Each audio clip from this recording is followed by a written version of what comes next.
interfere with oil exports from Venezuela, a country whose economy is already staggering, and to then target something like this could really put a lot of pressure on the Maduro regime, which is clearly what this is intended to do. An atmospheric river storm churning along the Pacific Northwest and inland, leading to major flooding concerns in western Washington, north of Seattle. Residents packing for possible evacuation after days of rain. The National Guard also being deployed. And the Federal Reserve Board lowered interest rates today. This is ABC News.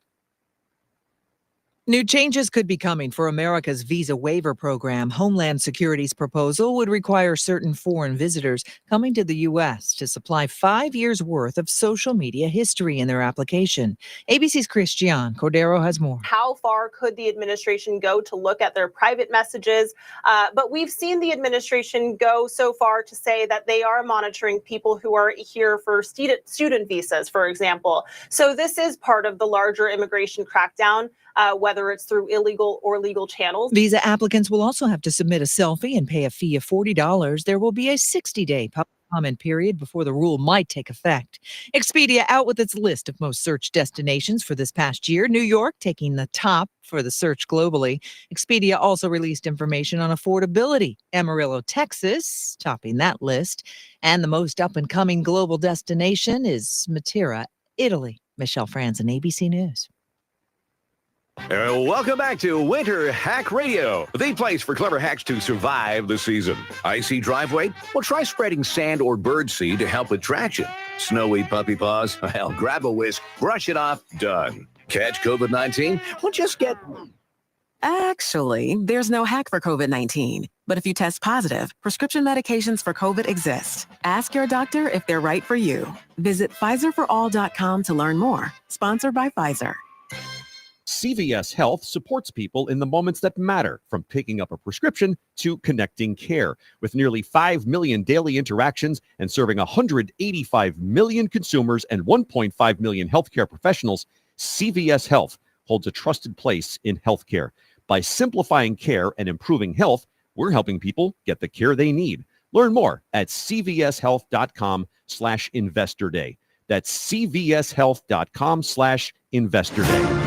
Dependable Lock Service is your source for replacement car keys, custom safes from Liberty Safe, and so many more lock and key services. With over 30 years of experience in lock and key industry, there's nothing Dependable Lock Service can't do for you.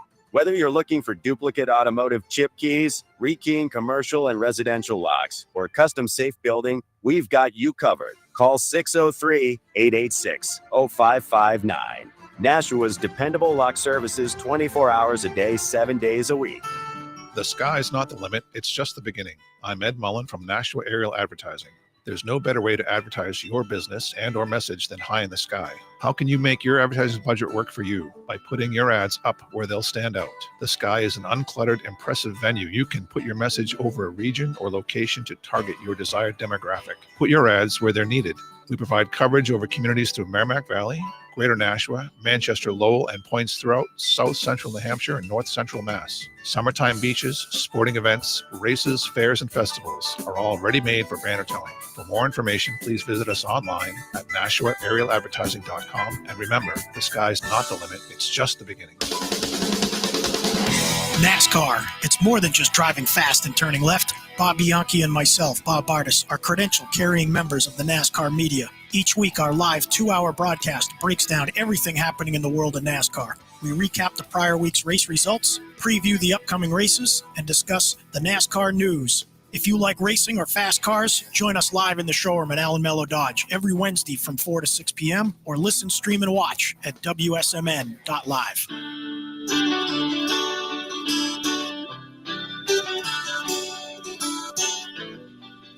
Hello. As the holidays approach, we at the Nashua Community Music School want to give thanks to our friends and supporters. Together, we are dedicated to serving our community through music. As we approach this giving season, consider visiting our website, nashuacms.org, or following us on Facebook and Instagram at NashuaCMS to check out all of the amazing businesses and individuals who support us. Want to reach out and see how we can make innovative music accessible to everyone? Give us a call at 603-881-7030 to see how you can help put the community in the Nashua Community Music School. The views and opinions of the following show do not reflect those of WSMN, its owners, and/or associates. Welcome to the Common Sense Conservatives, a political discussion group about current events and other government-related matters every Wednesday evening from 7 to 8 p.m. Right here on WSMN 1590 AM, WSMN 95.3 FM, and streaming live on wsmn.live. Making sense of the inverted reality we are subject to every day. The Common Sense Conservatives are here to help bring you back to reality. Now, your hosts, Chris Wyatt, Todd McKinley, and John Groven. Well, folks, it's Wednesday night. It's time. What is that growing on your face, Todd? My goodness, you've got a chia pet growing. Trying to be like you. Got a ways to go. Pet. Yeah, John, he's a little bit behind both of us there, even though I got a trim today. Folks, welcome back. It's Wednesday night, time for the Common Sense Conservatives once again here on WSMN out of Nashua, New Hampshire, and broadcast internationally around the globe. And for the aliens in space who can pick up our signals, you can also pick it up off our terrestrial signal there on WSMN. I want to welcome my co-host tonight once again is John Grosvenor up in the studio in Nashua, New Hampshire. John, how's it going? Going great up here, Chris. You know, people complaining about the increase of business taxes here in New Hampshire. They've been having some discussions about that. I've talked to some people complaining about their home taxes going up incredibly. So, you know, people paying $14,000 a year is just a bit much, but and up and above in some places, I'm sure. We actually have a view tax up here. Can you imagine? You know, you got a nice mountain view tax. You got to pay a view tax. So you pay a tax for the scenery. Yeah, man. If you're privileged enough to buy that house on top of the mountain and see all the mountains over there just cascading across in the skyline, sounds like a bunch of commies to me. Live free or die. It's more like pay a bunch of taxes, right? My goodness, that's just frightening. The beautiful thing, we don't have an income tax and we don't have a sales tax in New Hampshire. We have that's beneficial for us. We don't have an income tax, but our property rates are very low here where I'm at. I mean, they went up this past year, but much lower than you guys. Wow. Well, John, I think you should just charge the Massachusetts residents who come up there and spend their days there extra tax. That'll make up for the shortfall. Be like North Carolina, maybe put toll booths at the North Carolina wanted to do this years ago, put toll booths at the state lines. So they can charge people using their interstates to there you go. Taxes. Sounds like a plan. And also our co-host there in the eastern part of Tennessee, out in the foothills of Appalachia, none other than my trusty non-commissioned officer, Sergeant First Class retired, Todd McKinley. Hey, Colonel, how are you, sir? I'm all right, except for that chia pet growing on your face. I'll take care of it next week. No, man, you're never going to enter manhood if you shave it off, Todd. Oh, John. All right. No, let it grow, Todd. We're just giving you a hard time there. Merry Christmas, guys. You too, sir. Yeah, man. Wait, we got a show between now and Christmas, right? Today's only yeah. But I mean, it's never too early to say it. No. Happy holidays by all means. Oh, stop that, you commie! It's Merry Christmas and then Happy Holidays. You know, lefty John Grosvenor. I tell you, really, between Christmas and New Year's, we'll let you say season's greetings, but none of this nonsense. I guess you're right. It is after Thanksgiving, so I mean, we got Christmas and New Year's, so I guess saying Happy Holidays after Thanksgiving is moot. Yeah. So let's go ahead and get to it right off the bat, folks. Welcome back. Breaking news this evening out of the Caribbean, where U.S. Appear to be special forces based on the video that I saw using Seahawk, which are Black Hawk helicopters for the sea. But I couldn't tell the color of them actually made them look more like they were Army helicopters. But I believe they were Seahawk from the Navy, rappelling of a teams onto a Venezuelan flagged oil tanker that is sanctioned. We believe it's the skipper, but that's not confirmed. The name of the ship. They rappelled onto that aircraft earlier today and seized this tanker with over 1 million barrels of oil on it. Man, this is huge news, and it really escalates things. But people, before they freak out, understand that tanker is sanctioned, if that in fact is a skipper, and that's the reason for it. It's sanctioned for shipping oil to and from Iran, and that is a problem. Yeah. So, Todd, any thoughts on that one? That's pretty crazy as we get the evening started.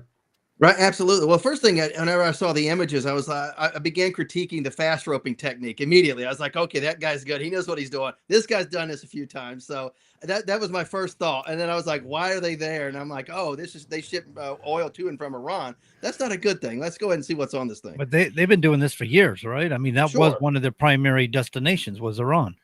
Well, no one's taken action against it, and finally Trump is taking action. Yeah. The thing about it is, too, is that, as you said, the fast roping, of course, remember in Mogadishu, because of they were trying to dodge an RPG that came at one of the helicopters. One of those soldiers fell and broke his back. A horrible situation as he went out on the fast rope. But that's a very dangerous operation for those who've never done it. But I have to look at it again, whether it was fast rope.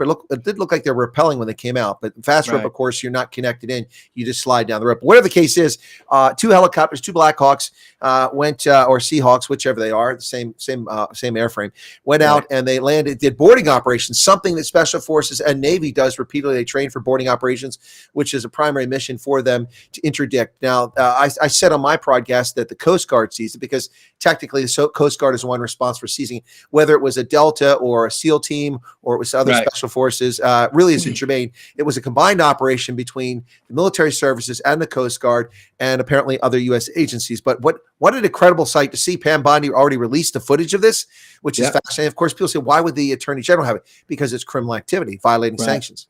They are serving a search warrant, by the way. They are acting in a law enforcement capacity, and they can do that because they're outside the U.S. territorial waters. So. Exactly. And it's also international waters. And this is the sort of thing. I mean, one could make the argument, I believe, I'm not an attorney, but can make the argument that a ship that's sanctioned that's doing this is in some respects engaged in piracy of some sort in the high seas. I believe that. So, but I'm not a attorney. Chris, you got to give us some clarity here because you're saying this ship is sanctioned, but from my understanding, Venezuela is a sovereign nation and they have a right to make bargains and deals with whom they please, don't they? Well, they do, but I believe the United Nations has sanctioned oil exports from Iran, not the United States. I could be wrong on that. I stand on correction. But if the United Nations has applied those sanctions, they can be sovereign all they want, but that doesn't mean they're allowed to ship things to and from Iran. So this is United Nations thing. So this is international law is what we may be dealing with here. Well, I believe that's the case. Again, I stand on correction. It's just a breaking story right now. I'd have to research a little bit more. But whatever the case is, this is not just like because what we're going to hear from Nicolas Maduro and from the leftists in Congress, that Jazzy Crockett, and I see her hands flying all over the place, and her eyelashes smacking up against the freaking microphone. And I'm not body shaming. She takes all the crap off. She's an attractive woman. She looks like a clown the way she's dressed now. But I can already see Jazzy Crockett. This is an unsanctioned illegal activity. Oh, the rogue Trump administration. But again, it's a sanctioned ship. This isn't an unprovoked activity. They don't just go and board Venezuelan ships. They did this because this ship in particular, which we believe to be the skipper, the name of the ship, the skipper, is a sanctioned ship. And therefore, it's not allowed to be operating. And it was operating. So look, if this doesn't ratchet up the pressure on Maduro, I don't know what will, other than bombing Caracas. But certainly this is going to get people's attention, Todd. I mean, look, I got to say, I was with you. When I watched the video, even though I was doing a news report and trying to analyze it very quickly, I'm looking at this. I'm watching the guys who are coming off the helicopter and watching the boarding operations, watching them go around because there's another helicopter standing off, filming everything, and I'm watching them go up the stairs and clear the corner. And I'm like, hey, these guys know what they're doing. Yeah, and they were so smooth about it too. You know, they went around those corners like quick, and it's like, man, anybody was standing there with a gun or whatever, they throw their hands up or you're shot pretty quickly. You're not going to respond to those guys. Yeah, it was smooth. It was smooth like butter or X-Lax. Take your pick. Right. Oh man, if you see butter, them, you're butter sounds good. Yeah, you're going to blow chunks for sure if you see them. No kidding. That pretty smooth. So now we have. I'd like to see Trump's response. So the press asked me, "So what's going to happen to the oil?" And Trump's like, "Well, we keep it, I guess." We keep it, I guess. Oh, man. Hey, finders keepers, right? Oh my goodness. Look, I tell you, shift a little bit from that. Now we've covered that initially here, but shift a little bit from that story. Last night in the Poconos up here in northeastern Pennsylvania, President Trump was less the president, more an entertainer. And so, of course, Al Jazeera and others had to fact check him. And by the way, on the Al Jazeera fact check, they were correct on a couple of times because he was embellishing and having a little fun, and they took him like he was seriously. But they also got their fact check wrong on at least 3 occasions, which I had to correct Al Jazeera. But Trump was holding court last night, and if you're afraid of potty mouth, last night wasn't the time to watch Trump. Trump clearly doesn't care about elections. Trump clearly doesn't about ever running for office again. He doesn't care because he is it's all coming out. He talked about Jazzy Hands Crockett. He talked about AOC. He talked about Ilhan Omar. Talked about her marrying her brother. Right? I mean, things are looking that way. And I think, was it Scott Bessent, cabinet secretary, recently on MSNBC or CNN, one of the two, they tried to press him on her, and he called him out and said, no, the investigation is going this way. It looks like money that from COVID-19 and other places have went overseas to support, people that are trying to kill Americans. And he said, that's where this looks like this is going. He said, well, does it look like Ilhan Omar is involved? And he didn't give an answer specifically, but he basically said, we're going to follow that investigation. And it looks like it may.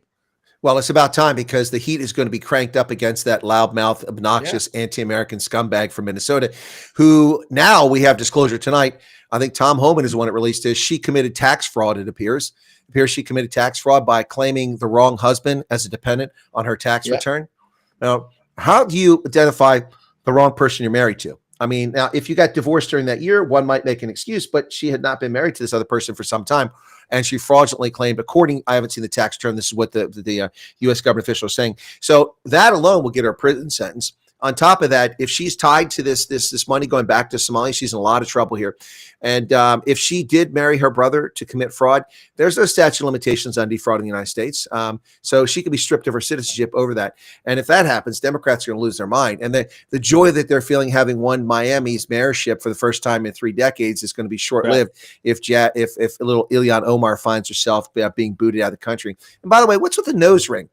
All this, demure, chaste appearance with the headscarf but she wears the most outrageous clothing, and what's nose piercing? I mean, the purpose of that is being chaste and being reserved. So why are you putting things on to make yourself look more attractive? I'm just saying. Yeah. Also, I didn't think women in Islam were allowed to. Maybe some countries allowed to actually serve in elective office or anything like that. No, that's not Islam. That's a cultural thing. Okay, so that's Islam is and the same thing with the clothing. I mean, Indonesia is the largest Muslim country in the world, and women don't dress like they do in Saudi Arabia, where they're virtually prisoners behind this. Of course, the hijab. But no, it's a cultural thing where men oppress women.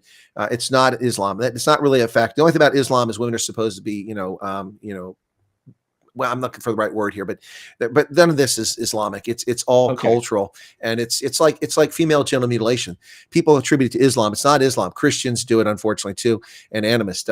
It's a sick practice, barbaric practice from basically just above the equator, a zone in Africa and the Middle East where people in this region just must lose their minds and decide they're going to molest and mutilate their daughters. It's really sick and twisted. It's one of those cultural practices. We have something in America. I think I've talked this a couple of years ago.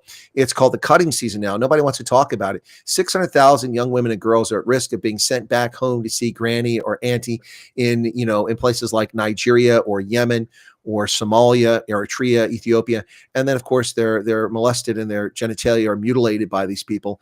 And these are American citizens, girls born in this country, but culturally, they come from these places. These are people who have no business in America. If you want to live in that barbaric, pre-civilization era, then go back to the place you came from and don't bring your garbage here. It's sickening and it's twisted. We have a responsibility to protect American citizens, and letting these people do this to their children. It's like honor killings. Anybody who tries to commit honor killing, these people have no business in our country. That is not our culture. That is not our norm. And this is not a country that's here to be bifurcated by corrupt values. If you don't like our values, then don't come here. This shouldn't be a parachute landing for your corrupt, barbaric 13th century ways. And that's the bottom line. Is that xenophobic? No. Foreigners are welcome. But we have rules, mores, and norms and laws. You want to follow them and adapt them, you can retain your unique cultural distinctiveness as long as it's not a barbaric practice that we have a problem with. Sure. I mean, if you want to practice cotillion, there's nothing wrong with that. You want to practice bar mitzvah, there's nothing wrong with that. But if you want to come here and slice a genitalia off your 11-year-old daughter, we've got a problem with that. Bingo. Exactly. 100%. Yeah. You can celebrate all these things like you just talked about. And people do on a regular basis. There's any number of event centers that are having, quintillions or whatever the case may be, bar mitzvahs, making money off of this. It's not a big deal. But like I said, you come here and you do these barbaric things, stay the hell at home or get the heck out. Yeah, exactly. So, John, have you ever heard any of that stuff? Did I mention on the show before? I think I did about the no, but I've heard about genital mutilations before, and I didn't think they were going on over here, but I assume they probably do actually happen here in the United States as well. I know I've read articles about honor killings. Yep. And that's actually happened here in the United States. Of course, they've been captured. Some people have done it and tried to escape back to their Arabic barbaric part of the world. Well, it's not uncommon in the United Kingdom. The United Kingdom has been colonized by people from part of the world who practice such barbaric things. It has happened in the United States, but it's very common, unfortunately, in the United Kingdom. And it's something that the political left just ignores. Diversity is our strength. No, it's not. No, homogenization is our strength.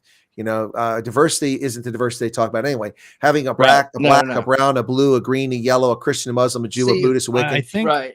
I think we should give a thanks out to the people of England too, by the way, because they're uprising against what's going on with Islam in their own nation. People in the United States are finally speaking up. It's like, great, finally, people are speaking up against this. Well, because people are illegitimately fearful of being called Islamophobe. Well, I mean, how can I be an Islamophobe? I don't fear Islam. I've lived in Islamic countries. I've adhered to the norms of those countries, their laws and mores and norms. I even practiced, fasting during Ramadan, the entire time during Ramadan when I lived in a Muslim country. I have no fear of Islam. I have no fear of Islamic radicals. So we have a place for them in Guantanamo Bay. Right. Or the bottom of the ocean, right? Well, that's a whole other story. But yeah, Todd, did you want to jump in there? No. I was just going to agree with what you said. Basically, it's 100% spot on. We're not xenophobe, homophobe, whatever the phobia is. Also, if it was a phobia, wouldn't that be a true medical issue that we should get help for? Not Exactly. Be Where's the compassion? Right. I have a phobia. I'm suffering from the phobia. Oh no. Yeah. Transphobia. I'm fearful of transgenders. You should help me. You should be compassionate. It's like somebody who has, a fear of water. Usually they have rabies, but still, hydrophobia. We try to treat them, right? You know what I mean? Oh, I don't have a fear, but I have a revulsion at Democratic Party. Does that count as an illness? No, that counts as you being sane and rational. Oh, that counts as common sense. Common sense. Thank you. Speaking of which, before we get on other topics there, did you see the Jazzy Hands? Jazzy Crockett is running for the Senate in Texas. Oh, finally she announced it. All right, good. What do you think she's going to do? 38%. 38%. Oh, 38. That's going to be her final vote, or are you talking about? No, I think that's what she'll get in the general election. She'll get 38%. Yeah. She's running for John Cornyn's seat that he's vacating. Yeah, Texas is a big state, and you've got all these big cities in Texas that predominantly go left, but just the same time, it's kind of like here in Nashua. You got at least as many Republicans as you do Democrats. But you also have a lot. It doesn't mean just because they're a left-leaning city that it's all left. Yeah, that's true. But you also have a lot of Republicans out of California who's moved there who's still going to vote Republican, by the way. So that's going to help the statewide count there for whoever happens to run against her on the Republican side. The Coast Guard or not the Coast Guard, the administration has confirmed that is the skipper, the ship that was seized. It is, and so we can confirm now that is the skipper, which is a sanctioned ship. That was a supposition based on publicly available data. Now the government has confirmed that. Yeah. So guys. I mean, Jazzy Hands. This woman is a disaster. Her own staff has described her as someone that's completely disconnected from legislation. All she does is check her social media. Surprise, surprise. Right. Yeah. And she's always on social media. There's several members of Congress now that's pretty much what they do on a daily basis. You see them outside, the Capitol steps doing a video or whatever. And it's like, this is basically their bulk of their work is doing things like that, doing little updates in their office, working hard for you. It's like they're doing very little for you. They're just getting some social media posts. That's it. Done. I've seen people like Kat Kasmick that out of Florida, third district out of Florida. And she'll go on Facebook and do lives, but she's doing like, hey, here's my staff, everybody, and we're going through the 2,100 pages of this bill that's coming up. Right. And we're gonna itemize everything and vote down these things. And she'll do things like that. And then what you're referring to, you see these people like Jasmine Crockett or AOC. They're more, but they're in Congress for their fame. They expect to generate revenue and things out of it. They're not and money. The right reason. Right. It's a brand for them. A lot of them. Occasionally, there is a member of Congress that does have a social media page that I do want to watch. Anna Paulina Luna. Yes. I know her. Yeah. I've had her at a few events down in Florida actually during the 2020 re-election campaign. She was there, and of course Don Jr. and a few other people I had at my event site there. So it's pretty. She's nice. When I see her social media, when I see her social media, I'm not really looking for substance from Congress. I'm just saying. Right. I hear that ABC is commissioning a new show, a new talk show, and to give views from the political left and political right. This show is called The Dystopian View. The lead hosts are Marjorie Taylor Greene and Jasmine Crockett. That's what I heard. Anyway, I don't know if you guys heard about that show. Yeah, or we could put our Republicans on there, and a Paulina, like you just said, and a few others, and be like, hey, this is our show. They don't have to say anything. Be like, all right, good job, guys. You blew them out of water. Ratings are the swimsuit edition. Is that what you're asking for? What? No. I always try to make light of Marjorie Taylor Greene on the outside now. And so she's already started her revenge tour, appearing on 60 Minutes. That was embarrassing. Sorry to see that. But anyway, so, oh my goodness. I didn't watch the interview. How was she in that? Was she just can't hold up to the scrutiny of 60 Minutes? No, I watched clips and I was just embarrassed for her. It's a shame. Yeah. But anyway, so whoa, there you go. Beat up your microphone. So does she look like she's like switching sides here, or she's lost stability and where she stands as far as I think that with her is that I have a feeling she aspired to higher office, like a Senate seat, and Trump wasn't going to endorse her because she was like a dog with a bone in these Epstein files. And again, the Epstein files are more damage for the Democrats, but she came across as blaming Trump for them not being released. But she didn't say jack squat for the past 4 years about the Epstein files. And that's why Trump is upset. If she really wanted Epstein files and she's got such a big mouth, where was she at for 4 years demanding the Epstein file release? She was nowhere. Right. Nowhere, just like a lot of these Republicans. And that's why I think they're suspect. A lot of people are counting on Trump to get back in to get those files. But Hey, a lot of things we That's- overlook, even on this show, sometimes we overlook. The courts have sealed a lot of them files. They seal the grand jury testimony, which is norm. Rarely do you release grand jury testimony because it's damaging. It's I'm talking about you endanger the lives of the people on the grand jury, among other things. It's just it's not a practice we want to get into. But yes, Trump has released documents and records on the Epstein files 4 times now. Now we're still waiting for the 4th time to come out. They had 30 days, and that 30 days is about to run out. So I'm sure we'll see some releases soon. But my point with Marjorie Taylor Greene is that for 4 years, she's happy to scream about this, that, and the other, but she didn't say squat about the Epstein files. And now suddenly it's a big deal when Trump is in office. If she was committed to this cause, she should have been taught. Look, female genital mutilation is an issue I've been talking about for years. I don't just talk about it when it's election time. I don't just talk about it when someone that's favorable to what I want to be done comes in office. Right now, nobody wants to talk about it, but I do talk about it. And that's what irritates me about her. So look, I'm not anti-MTG. I'm just saying she's a firebrand who pulls a pin and throws a grenade in a room and walks away. And she didn't do that about the Epstein files for 4 years. And now it's suddenly the reason she's got an issue with Trump. Come on, be serious. Yeah. We have a lot of people in politics now. That's what they do. They think throwing the hand grenade in the room is being a leader or exposing somebody or being out front on the issue. It's like, no, you just threw a grenade in a room and, yelled at a lot of people, leveled a lot of accusations. Nothing to back it up, but the accusations are out there. But you don't have to back it up. You just throw out these accusations. I'm supporting the victims over here. It's like, which victims are you talking about? What specifically? Also, we have courts for that, not you throwing a hand grenade in the room. I'm sorry. Well, she gave the excuse, and this is a legitimate excuse, I believe. She gave the excuse that she's leaving because, you can't get legislation on the floor. So she says she's introduced multiple pieces of legislation that goes nowhere because the Speaker of the House won't do anything with it. And if that's true, which I don't doubt, then she's got a legitimate basis for it. But this little, attention-seeking tour after the fact proves that that's not what it's about. That was just top cover for why she's leaving. She's really leaving because she's bum-hurt, in my view, that she's not going to get endorsement for a higher office. She wasn't nominated to be secretary of anything. She was not, getting the endorsement of Trump to be a senator. So I think that's what the genesis is, in my view. Now, I could be completely wrong, but all I can say is that what has she done in Congress 6 years other than cause chaos? Not a damn thing. Nothing. Well, she's always in front of a microphone, always in front of a camera, causing chaos. Right. That's not leadership. I'm sorry. Now, you want to cause some chaos on a real true issue, back it up with substance and then deliver on it. Don't just throw the hand grenades in the room and say, I did something. You did nothing but create chaos. And now all of a sudden you've sown a lot of doubt out there saying that there's this and this and this, but you can't actually point to it. I'm sorry. When you say leadership, Todd, are you talking about for people or are you talking about within Congress itself?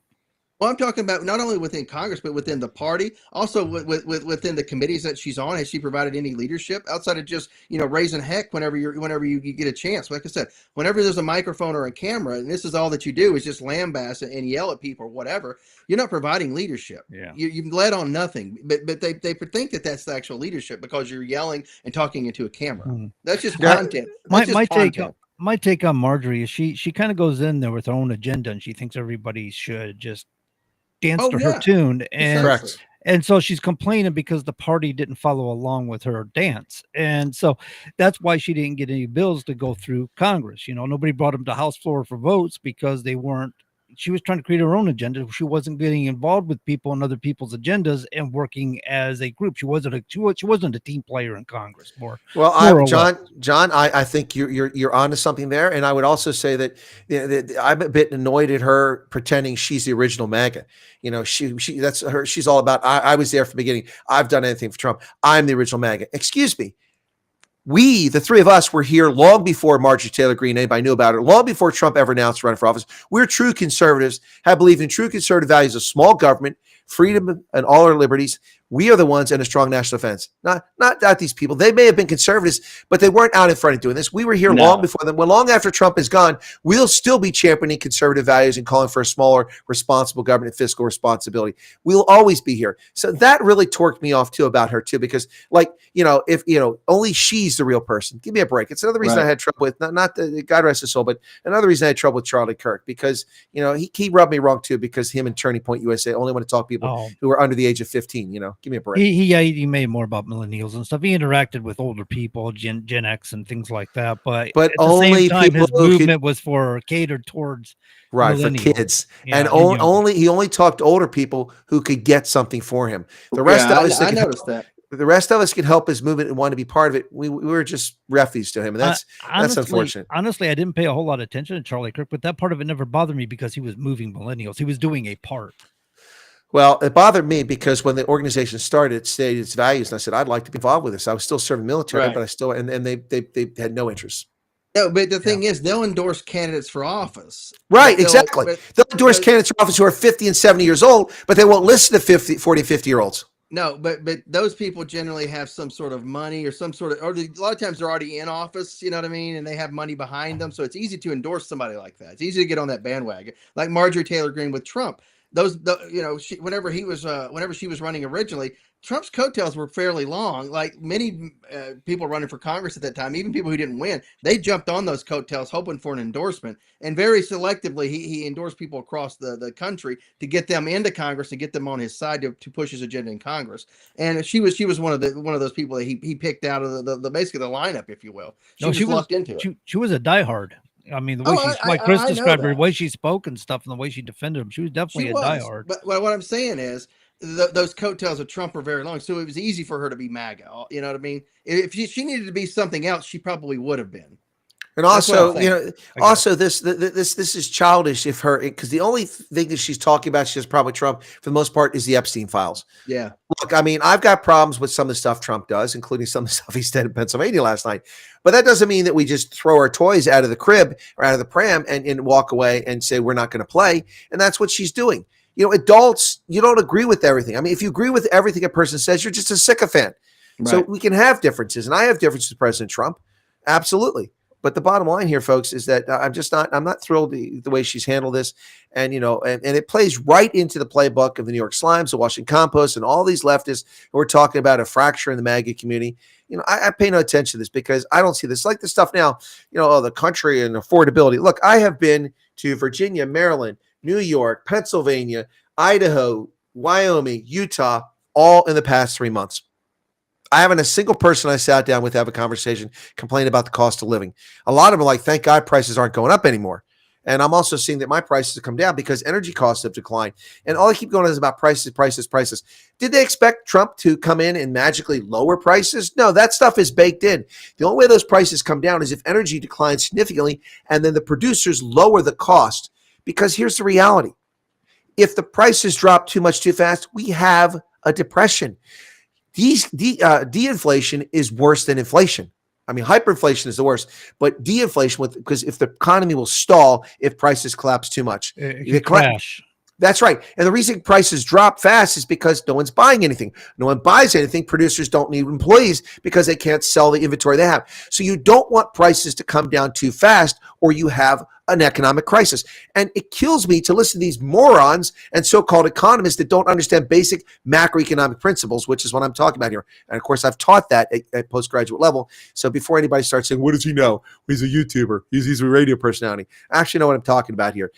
De-inflation or deflation is worse than moderate inflation. At least moderate inflation is an indicator that the economy is growing and there's scarcity. And that's why prices are rising. That's one reason for it. But the bottom line here is that Trump has played, 10 months, what he's accomplished is unprecedented. Whether you like Trump or not, if you're an objective observer, you'll be like, whoa, wait a second. The amount of money coming to the federal government has increased dramatically, both from income taxes, which means people are employed, and also from these tariffs. And despite all the lies about prices are going to spike because of tariffs, it hasn't happened. It hasn't happened. I mean, there are some price increases, but much of that has been absorbed by the producers and the middlemen, which is what I predicted. But they said, oh, it's a tax on the consumer. They're going to pay for all of it. No, we haven't. We've just squeezed the margins of the people producing these things. I mean, they may not like it, but too bad. People are getting ripped off in America. It's about time we got even. Yep, exactly. Yeah, paying high prices for stuff that we shouldn't be paying high prices for, just because you can get away with it. Also, like the European Union charging us 10% tariff for every car that gets imported to the European Union. That covers the whole region. And then each country has its own value-added tax. So Germany has 19%. So you ship a car to Germany, a Chrysler or a General Motors product, a Tahoe, you send it there, the Germans want to buy it, but they've got to pay 10% tariff plus 19% value-added. That's 29% more for the cost of the car. And yes, I know most states have a sales tax, but not all do. And so the states that don't have a sales tax, that's costing 1/3 more for the same car. Plus, you got to ship it across the Atlantic. They ship their cars here for 2.5% duty, but they charge us 10%. Now, how is that fair? That's why our cars are failing. That's why balanced. It is, and that's what Trump is writing. And everybody wants to run around and talk about punitive tariffs and Trump this, and then he doesn't. No, but it's actually smart. Trump is doing. So, I prefer to not have these tariffs, but these countries should not be cheating us. Do you think that maybe Trump might be doing a service for the world? Because if he balances out tariffs in the world, will that help drive the cost of products for them down a little bit, where it becomes more affordable to them to live as well? Well, if countries show some reciprocity, lower their tariffs, and we bring ours back down, both sides win. But those who can't produce efficiently, manufacturers, they lose. That's why these countries have these high tariffs. So they keep our goods out of their marketplace. China doesn't want us selling Chryslers and selling Cadillacs in China, but Chinese want Cadillacs. But we started producing them in China because we can't ship them in, and they put all these barriers in, so we can't produce them effectively there. Yeah. But yes, consumers can actually benefit in the end, but it means both sides have to lower the. Well, that's the whole idea in the long run, right? Is that Trump is looking for some balance here, and so if everybody starts reducing their tariffs, I'm thinking that it increases competition in these other countries, and they'll benefit as well from the work that Trump's doing here. Well, it's possibly, but it's the bottom of the hour, and I'd be remiss if I didn't announce this. Folks, you're listening to WSM and the Common Sense Conservatives, 1590 on your AM dial, 95.3 in the FM dial, and you can catch us on, as Todd's favorite description, the interwebs. You can find us on the Facebook, I think, and also on YouTube channels out there. So just look us up, the Common Sense Conservatives, every Wednesday night, 7 to 9 Eastern Standard Time, rain or shine. The only thing we worry about is John getting to the studio, but Todd and I are pretty easy to get to our studios. It's a short distance. Anyway, I sometimes worry about that being a truck driver. What happens? I get stuck in a traffic backup or this. I mean, I got people I can call, but it's just, you got to think about these things, Well, guys, you do think about those things, but here's another one. U.S. District Judge Charles Breyer rejected the Trump administration's argument that protests outside federal immigration authorities constitute a rebellion, and said the president overstepped his bounds in deploying California National Guard troops to protect U.S. facilities. Well, the judge is wrong. The president has the authority to protect federal property. That's what was under attack. The federal government has argued that the sometimes violent protests against U.S. Immigration and Customs Enforcement were interfering with the government's ability to enforce federal law. True. Now, there is a federal Posse Comitatus Act, which you talked about before. It restricts the ability of the federal government to use military for domestic law enforcement. A president may take over federalized state troops, National Guard troops on an emergency basis in certain circumstances. Title 10 codes.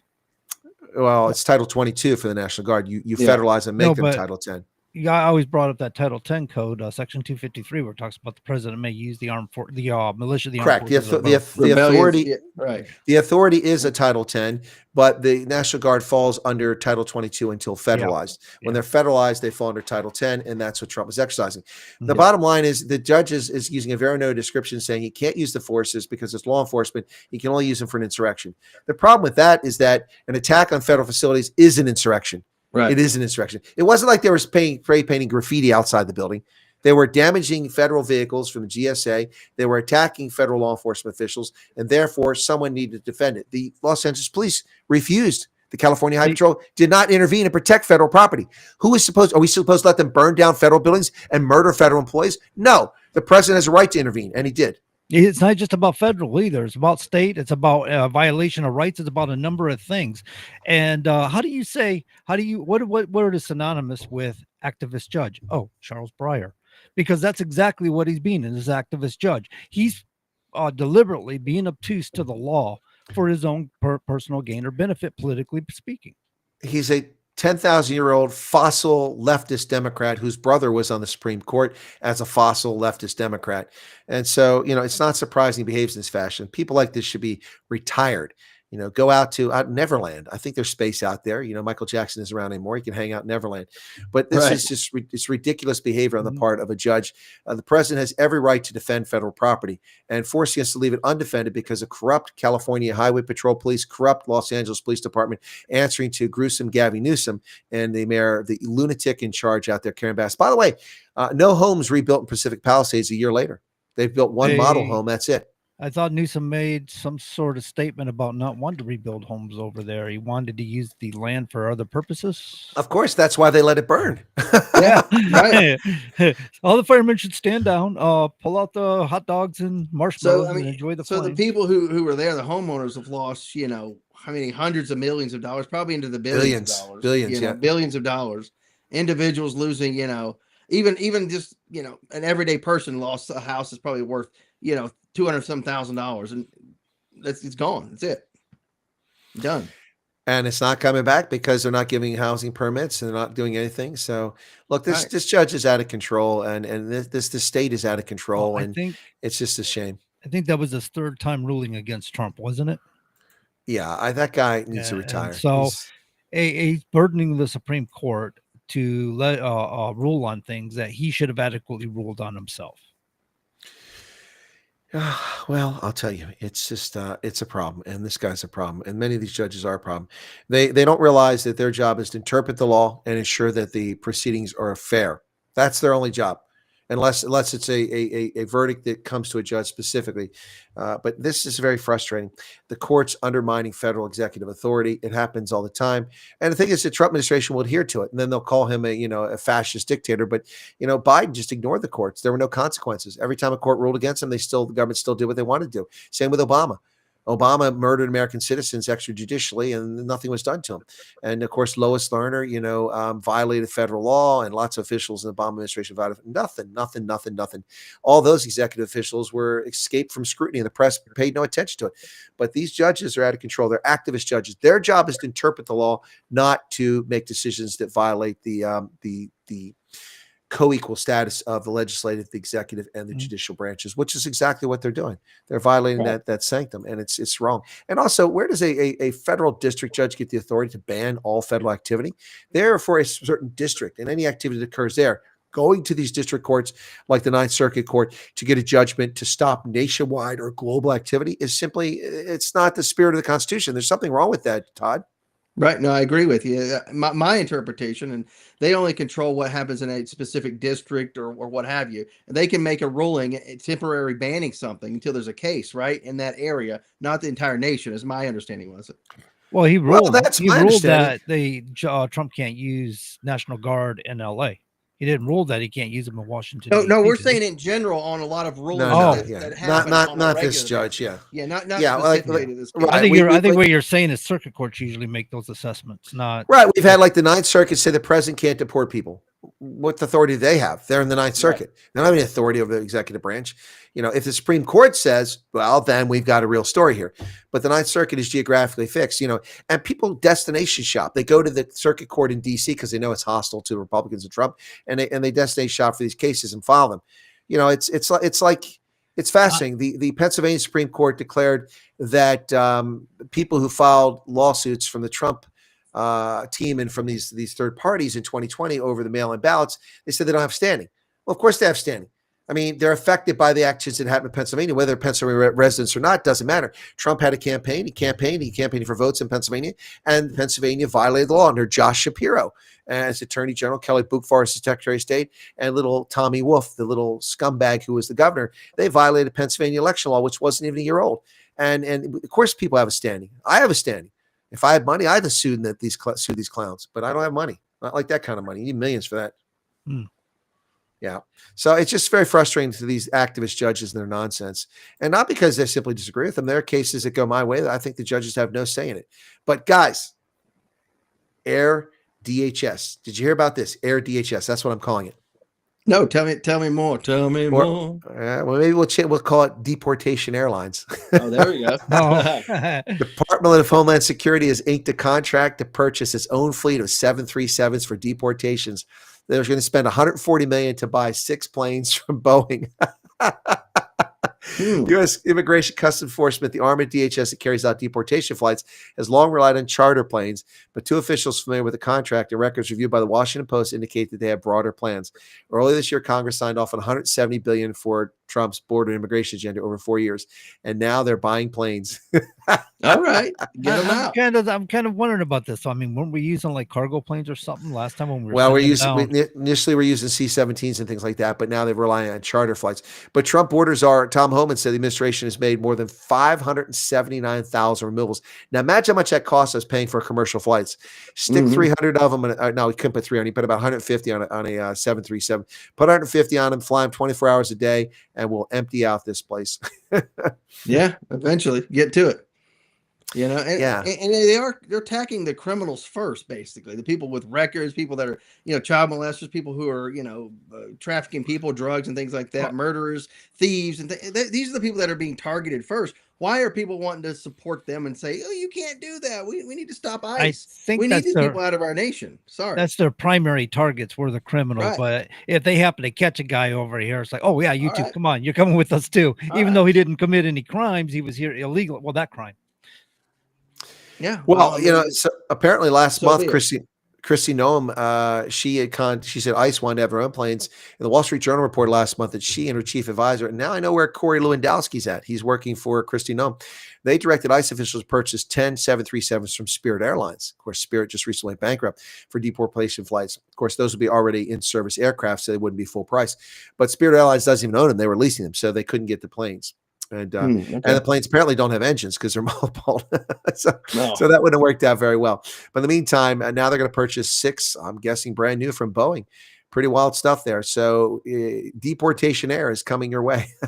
There we go. Yeah, I can't wait to see what the livery is going to look like. Deportation air or something like that. Little American. Well, you can have a picture of people, in zip ties, on the plane, lining up for the boarding the plane. That would be a nice logo for deportation air. Yeah, I'm excited about that. The more we can get rid of, the more we get out of here. Oh, but you're a xenophobe. Nope. I don't have any problem with Congolese and Afghans and South Africans coming here as long as they're vetted and certainly have a legitimate basis to live here. I mean, I had to follow the laws of the 16 countries I lived in. Don't you love those social media posts? Is this really what you voted for? Yes, a million times. Yes, that's what I voted for. Yep. Yes, I did. I voted for this country to be the greatest it possibly can be, with people coming here taking advantage, committing crimes, amongst other things. It's not going to be as great as it can be. That's what I voted for. Make this country as great as you possibly can. I'll tell you what I feel bad about. I feel bad for the fact that people like Biden, his administration, and people on the left opened the borders and invited people in. It's almost like invited them into a trap that now Trump has to clean this mess up. That's the part I feel bad about. It's almost like they set them up for this. But just the same, the law's got to be enforced. We can't have these people here unvetted illegally. People are staying when they were told they don't qualify for asylum. Well, look, there's 2.4 million current asylum cases out there. 95 to 97% of them are frauds, and they get to live here in America. Many of them have work authorization documents now, and they can contribute. But here's the thing: illegal aliens cause many problems. I don't want to hear they're good people and they're just trying to have a better life. So what? Lots of people want a better life. Doesn't mean we can take 7 billion people into the confines of the United States. But the bottom line here with these guys is that they depress wages. Many work off the books and drive down wages and don't pay taxes. Oh, but they pay taxes. Yeah. Okay. Please spare me. Right. Yeah. Through consumption, while the rest of us pay our personal income taxes and all the other taxes. Or they steal Social Security numbers, so they can work illegally.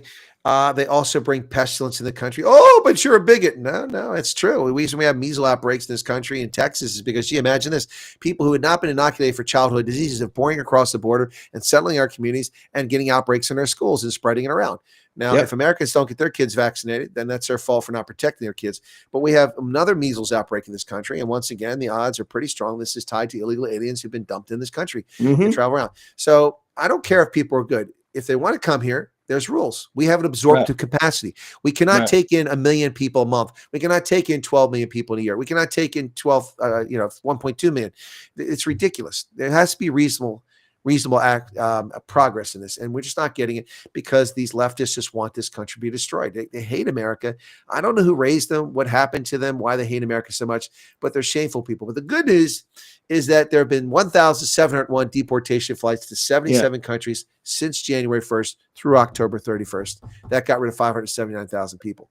Wow. I think a part of the problem with people on the left, you say you don't know what's wrong with them. I think a lot of it, they can't win through the normal system. Like you and I, we compete, follow the laws, follow the rules. Whether we win or we lose, we still follow those. They can't win, just following the rules at all. So therefore, they want to break the rules or make new rules that benefit them. I think that's what they're looking for. You're making you can't win it. You can't win it at Monopoly. So you want to change the rules as you go. Basically, that's what I'm getting at. You're making me think of that social media meme. Stop deporting our voters. Yeah, right. Stop deporting our voters. Yeah, we can't win otherwise. That explains their reason for fraudulent mail-in balloting desires and not showing ID. That explains it. What I'm saying, I don't understand, is that what made them so broken in the first place? Who abused them as children to think that it's okay for boys to play in girls' sports, that it's okay to discriminate against people because their skin color, which is what they want to do, want to discriminate against white males and others. They are broken toys is what they are. Right, it's like watching Toy Story and they're the little broken toy over in the corner that nobody wants to play with. And so they're just, screaming all the time. They're nasty people. And you can just see them. You ever see the behavior of these pink and purple haired lunatics from left who just start getting in the faces, screaming at soldiers who are standing out, on guard duty and stuff like that? They are sick individuals. The fact that they're Americans to me is quite embarrassing.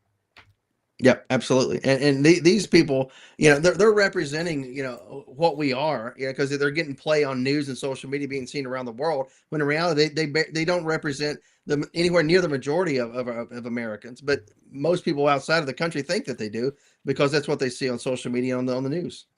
Absolutely. But in addition to that conversation, back to the Guardsman situation, the Texas and California National Guardsmen that had been deployed to Chicago and Portland, Oregon are now returning home.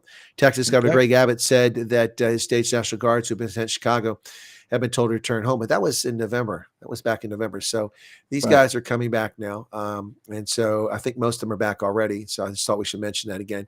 But I was talking about the measles outbreak. We have one in South Carolina now, a measles outbreak, 84 cases in the past week nationwide. And South Carolina is the latest one. 250 people were subject to quarantine in South Carolina because of the measles outbreak. Now, I don't get this. I mean, I've been jabbed for MMR so many times. I think I've got scars in my left arm, because the Army just loves to jab you for something you already have lifelong protection against. It's just crazy. Right. Yeah.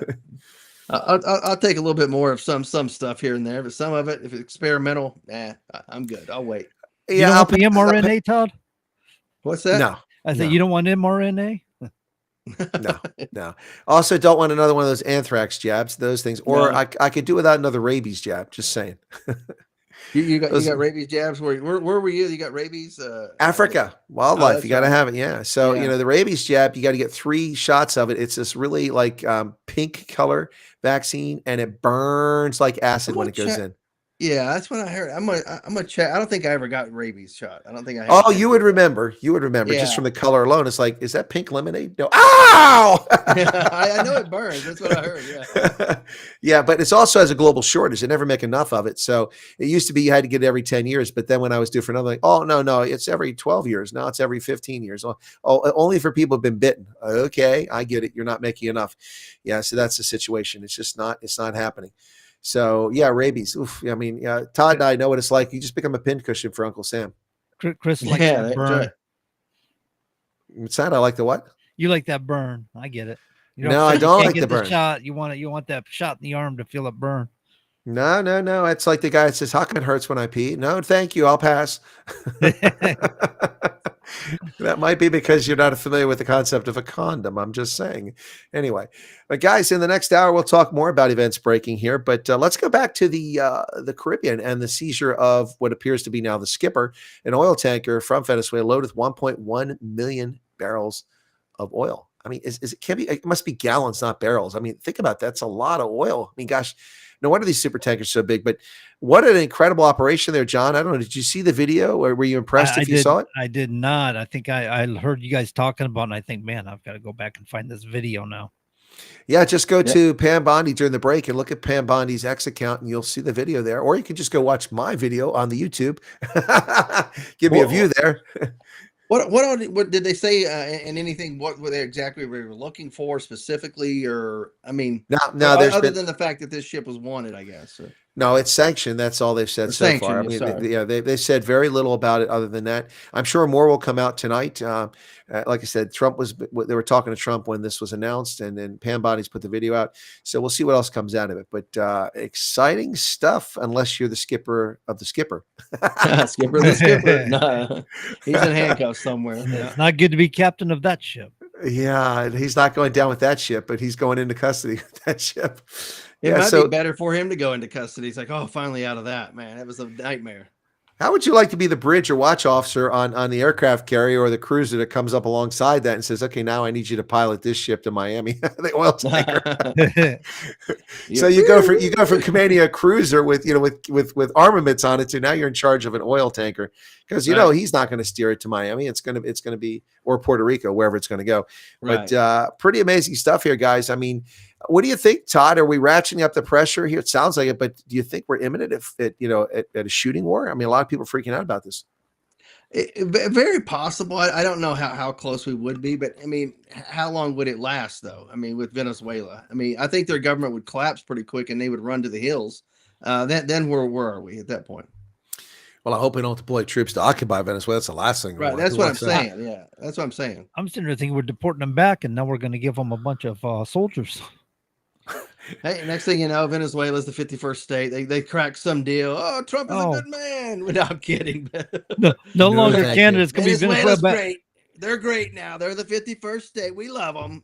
Like all of a sudden. Nah, I'll pass. I thought it was going to be Canada. Before that, we thought it was going to be Greenland. Come on, who's it going to be now? No, that's it, John. I said Greenland. It's great. It's lovely. It's frozen. I'll take Greenland. Lots of minerals. And there's Danish girls there. We'll take it. It's the biggest. It's the best. It's the most beautiful iceberg on the planet. The biggest ice shelf. We'll make it the 51st state with all 56,000 residents. I'm not certain that they want to become the 51st state, the United States, but Alberta is taking a kind of serious looking at secession of Canada. Well, that would be disastrous for Canada because then the country would be bifurcated. Cut it right in half. Right. That is true. Maybe they take a sliver and put the highway right through, be like, all right, we can still access the highway. That's it. We're getting feedback. We're getting feedback from our office saying that Todd does a good Donald Trump. That's true, but that's because Todd hung out with Donald Trump. He knows what he sounds like. He has done Donald Trump in the past. It's been a while. Yeah, well, he just did. He did a lot better than I did it. I have to stand on my sexy haircut. That's the only thing keeping people's attention for me. Donald Trump may be here next week, by the way. I'll break out my Donald Trump Halloween mask and I'll put it on. Oh, I thought you meant the real one. Okay. Yeah, I was like, yeah, let's do it. That'd be all right. Yeah, I'll take the mask. We'll take the artificial Donald Trump. Yeah, the artificial.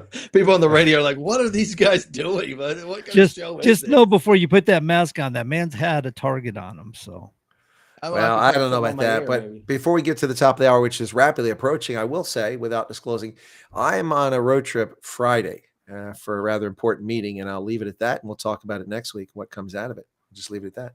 Oh, interesting.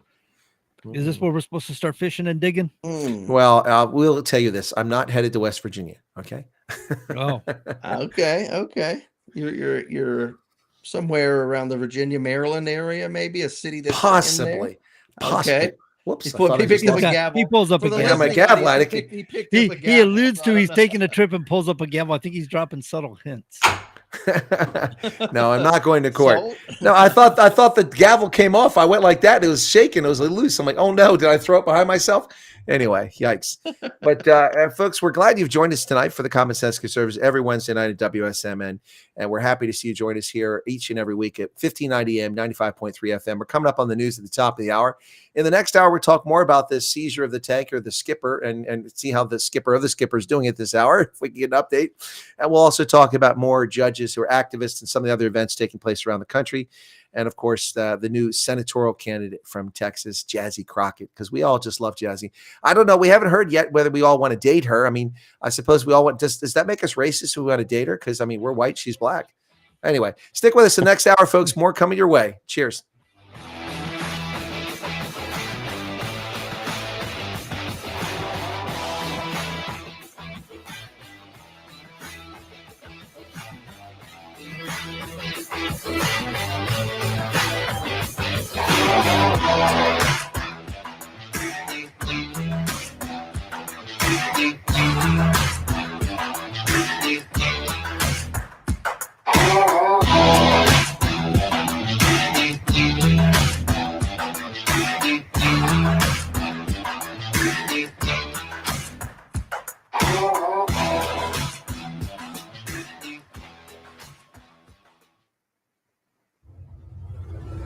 WSMN 1590, WSMN 95.3 FM Nashua. Listen, watch, and stream at wsmn.live. ABC News, I'm Dave Packer. President Trump says the U.S. has seized an oil tanker off the coast of Venezuela. ABC News contributor and national security and defense analyst Mick Mulroy. It is a significant escalation, but this might be the start of a campaign. With all that naval power, the U.S. can certainly stop oil tankers from leaving Venezuela, which could completely cut off their ability to sell their own crude oil. FBI Director Kash Patel says the boat has been used for an illicit shipping network supporting foreign terrorist organizations. Officials in Kentucky say 19-year-old Dejon Fox is the student who was killed on campus Tuesday. The suspect is Jacob Lee Bard, a parent of a student at KSU, facing murder charges for the shooting. Another victim remains hospitalized in intensive care.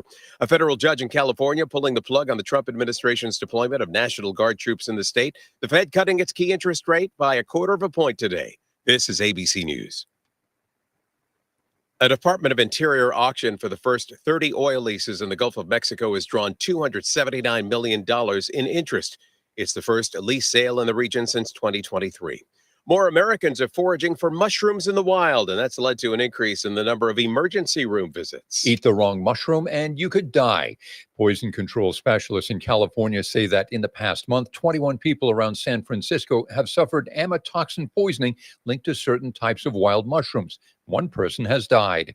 The culprit is the ominously named death cap mushroom, which looks like popular edible wild mushrooms, but can cause fatal liver failure. ABC's Jim Ryan. 3 skiers from Russia, 6 from Belarus have been approved to compete in qualifying events for the 2026 Milan Cortina Winter Games as neutral athletes. Russia and Belarus have been banned from Olympic competition over the invasion of Ukraine in 2022. Neutral athletes must not have publicly supported the war. Dave Packer, ABC News. What do you give the person who's always at their desk? X-Chair. This holiday, give next level comfort with X-Chair ergonomic seating. Dynamic variable lumbar support and SiFloat Infinite Recline has your back. X-Chair elevates work, gaming, projects with everyday comfort. During the X-Chair holiday sale, you can save up to 50% site-wide. Don't wait. These deals won't last. Visit xchair.com and save up to 50% today. That's xchair.com. Now there's a new way to take charge of your blood sugar. Introducing New Garlic Healthy Blood Sugar Formula from the makers of the nation's best-selling garlic supplement. New Garlic helps maintain healthy blood sugar levels with clinically supported levels of garlic, plus a custom blend of vitamins and minerals, and it's odor-free. Take charge of your blood sugar with New Garlic Healthy Blood Sugar Formula. These statements have not been evaluated by the FDA. This product is not intended to diagnose, treat, cure, or prevent any disease. Use as directed. Ladies and gentlemen, the Beatles. The only thing we have to fear is one small step for man. And the Boston Red Sox. This is WSMN's Life for Today for December 10th. Happening on this day in 1817, Mississippi is admitted as a 20th state. And in 1898, the Treaty of Paris ends the Spanish-American War. Born on this day in 1830, poet Emily Dickinson. In 1964, chef Bobby Flay. Dying on this day in 1967, Otis Redding in a plane crash at 26. And in 2005, Richard Pryor. He was 65. I'm picking up good vibrations. She's giving me the excitation. And finally, on this day in 1966, Good Vibrations by the Beach Boys hits number 1. And that's WSMN's Life for Today for December 10th. I'm Phil Kincaid.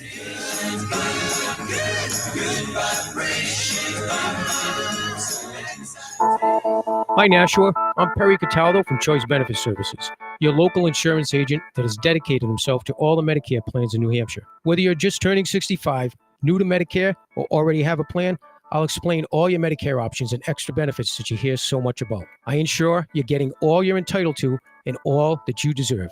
Nashua, don't get fooled again this year. Call Perry Cataldo at 603-461-5550. That's 603-461-5550. Or visit me online at cbsnh.com. That's cbsnh.com. I look forward to hearing from you. And remember, health is wealth.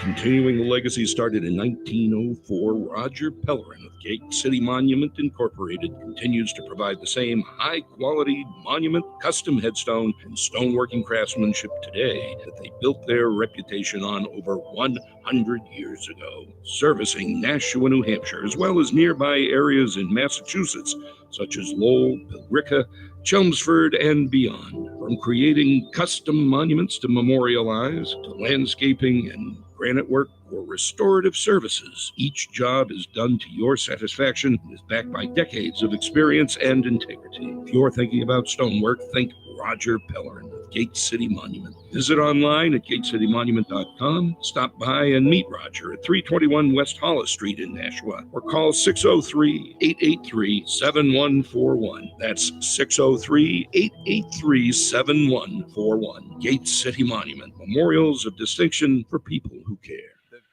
Gate City Monuments, memorials distinction for people who care. Always great to hear that as a lead into our second hour. Welcome back to the program, folks. This hour, John, Todd, and I will be talking about some of the things we covered in the first hour. But in addition to that, of course, the top stories this hour are as the U.S. government has seized a Venezuelan oil tanker off the coast of Venezuela. This is the skipper, and it has been taken into custody by the Coast Guard. It is a sanctioned tanker, and as we heard at the top of the hour, it was involved in illicit shipment of things, and that's why they went after it. The Federal Reserve has cut interest rate for the third time this year. Jerome Powell, who's on his way out and is not popular with Donald Trump, has in a vote 9-3 in a split Federal Reserve Board, they voted to lower the interest rate for the prime lending rate, taking it down to 3.5 to 3.75 range, which is good news for the housing market and for automobiles and should help spike the economy in the new year. The House has passed a $901 billion compromise defense policy bill, not the highest amount ever spent, but among the highest defense bills ever spent. And some people are calling for more scrutiny in the Defense Department, and I would agree with them. The Defense Department should always be subject to scrutiny, particularly when we're spending nearly $1 trillion a year on defense. Yep. Bipartisan lawmakers are meeting to seek a compromise on the Obama Unaffordable Care Act subsidies at this hour. And the U.S. is planning to ask tourists for 5 years of social media history. Whoops. I guess that Trump should die post that was posted on your Twitter account 4 years ago might be bad news if you want to go to vacation in Las Vegas. Just saying. Let's start off with that one, Todd. What do you think about the State Department reviewing people's social media history if they want to come to America? Any thoughts on that one? Well, I mean, they're not American citizens, so they don't necessarily have the right to the First Amendment, right? So I wouldn't have that leg to stand on. I mean, how much are we going to scrutinize them here? I mean, is it just like, oh, America did this, whatever? But if it's stuff like America, and it's always incessant, we need to do this, we need to kill Americans, then I'm going to say, yeah, you can't come to America. I'm sorry. But if it's just like, oh, I disagree with President Trump on this, whatever. Americans disagree with President Trump on an issue. But if it's like, clearly, like there's something wrong with you, yeah, keep them out of the country. John, your thoughts on this one? Well, Todd brings up some good points, and you would want to, and sometimes, if you want to go to DC and talk to members of Congress, they might look you up on social media to scrutinize you. So any good member of Congress has a staff member that will look you up. It's not a bad idea as long as they know it's you. And what I mean by that, there are people who duplicate other people's social media, and if they're doing things to hold somebody in a negative light or something like that. So there is a concern. They do need to verify or validate or have a means to validate that that's the actual individual and not some charlatan out there. So, guys, for me, this is a very slippery slope. As a free speech advocate and defender of the Constitution, the First Amendment, of course, we're all defenders of the Constitution. But for me, it's a very slippery slope. I don't have objections to reviewing the social media history because we're looking for extremists. We're looking for people who advocate for the violent overthrow of America. Yeah, and I think that's where Todd's going. But again, I think we all agree on this. I mean, if I'm a British national, I say Trump sucks or he should be impeached. Whatever. That's your free speech. You're welcome to that. But the problem is when we give this kind of power to government authorities, you got to be careful of abuse. I mean, look how the Biden regime abused the Patriot Act to spy on Americans. Look how they violated the FISA system, even to get warrants on Trump when he's coming in office under Obama. I mean, these authorities can't be trusted. And so I'm a little bit nervous from that standpoint, but I have no objection whatsoever with the government looking at people's social media history. I mean, look, I wouldn't want the British government to scrutinize my social media history because, I mean, I hate Keir Starmer, and it's pretty obvious from my social media comments. The guy's an evil person. And also, they don't want me to go to the UK because I've told about the grooming gangs that have, abused thousands of young English girls. Yeah, I told the truth. But they don't whenever like the you truth. go That's there- why Tommy Robinson's in prison. But whenever you go there, it's for something like, say, a rugby again, a World Cup rugby event, as an example. You're not there to overthrow their government or create a terrorist attack or terrorist but cells. you're talking about a government over there that is so woke, so far left there. That's incredible. Some English guy comes over here and discharges a firearm, puts it on social media, and spends the next year fighting for his freedom because they want to punish him for it because he was insensitive by putting a firearm. So that's stinking ridiculous. That is my point. And a power like this in the hands of corrupt people can be used against good, honest people. Having a different opinion is different than calling for the death of someone or the overthrow or something. Right. Or, look, if I said the government of South Africa is racist, I can back that up. I have 145 race-based laws that discriminate against racial minorities. What else is that but racist? That shouldn't prevent me from going to that country. If I say that the United Kingdom is uneven in its treatment of people and it's bending over backwards when Muslims go on to the Church of England grounds and start kneeling and praying and insulting Christianity, but people can't protest when Muslims are dumped in their neighborhood and they don't like listening to Sharia from minarets or from buildings at 5 o'clock in the morning in a place that is not a Muslim country, and they're locked up in prison, or an 18-year-old young British man stands with a British flag on British soil outside a refugee center across the street, impeding nobody, harming nobody, saying nothing, and is sentenced to 12 months in prison. Yeah. I mean, this is a problem. This is a problem. So, I mean, that kind of power is pretty dangerous. And that's my concern. I don't trust people in this country running a government to actually adhere to the rule of law. We've seen the Federal Bureau of Incompetence, what it has done in the past, and the safeguards that were supposed to be there to protect your liberties and my liberties have fallen away. The safeguards are gone. All the things they accuse Trump of being a dictator, misusing the military, misusing the attorney general, that's exactly what they did when he was at office. Mm-hmm. So basically, to your point, Chris, there is a very, very long list of government what's the word here? Indiscretions where they take in they've literally poisoned U.S. citizens with things to see how things will happen. The the Tuskegee experiment. We know about the MK Ultra. It's true. LSD, right? We know about Operation Mockingbird. These are just touching the surface. There was things that happened that people don't commonly know about, but it did happen and stuff. Yeah, can I jump in on that real quick, John? You said MK Ultra. It's funny. People used to say MK Ultra. When I was a kid, people would say MK Ultra. People would laugh at it and say, "Oh, it's conspiracy theory." Ha ha ha. But now it's like, yeah, that's actually a fact. It happened. It was a real deal. Yes. They did poison people, but they didn't know it. It was against their will. Whatever. They it used to be laughed at. It used to they be used laughed at as a experimental conspiracy drugs on prisoners and and people who did not volunteer for these tests, and they've mentally tortured people. Well, then they give people syphilis during the Tuskegee. They gave them syphilis. That's correct. Yeah. They also sterilized Native American women so they wouldn't have children in the 60s and 70s. So to Chris's point, I mean, it's absolute. It's true. The government, I mean, even today, we've seen what happened in COVID. We lived it. For Christ's sake, if that didn't say it, we all lived that, just not, very recent past. And what the government was doing and set out to do was very nefarious. And this is my problem with giving a government power like that, because it can be abused so easily. Look at how the Tea Party movement was destroyed, not because of a lack of fervor, not because it didn't have a cohesive viewpoint, although they'll say it was disparate groups, but they had pretty much a standard message. The reason Tea Party was destroyed is because of the government blocking it from tax-exempt status and also actively undermining, and then the Obama administration illegally spying on journalists who were covering the Tea Party. And so the journalists who were covering it accurately just backed off because they didn't want to be a victim of a tax, audit or a threat to their job or, a nasty message from the White House, which happened.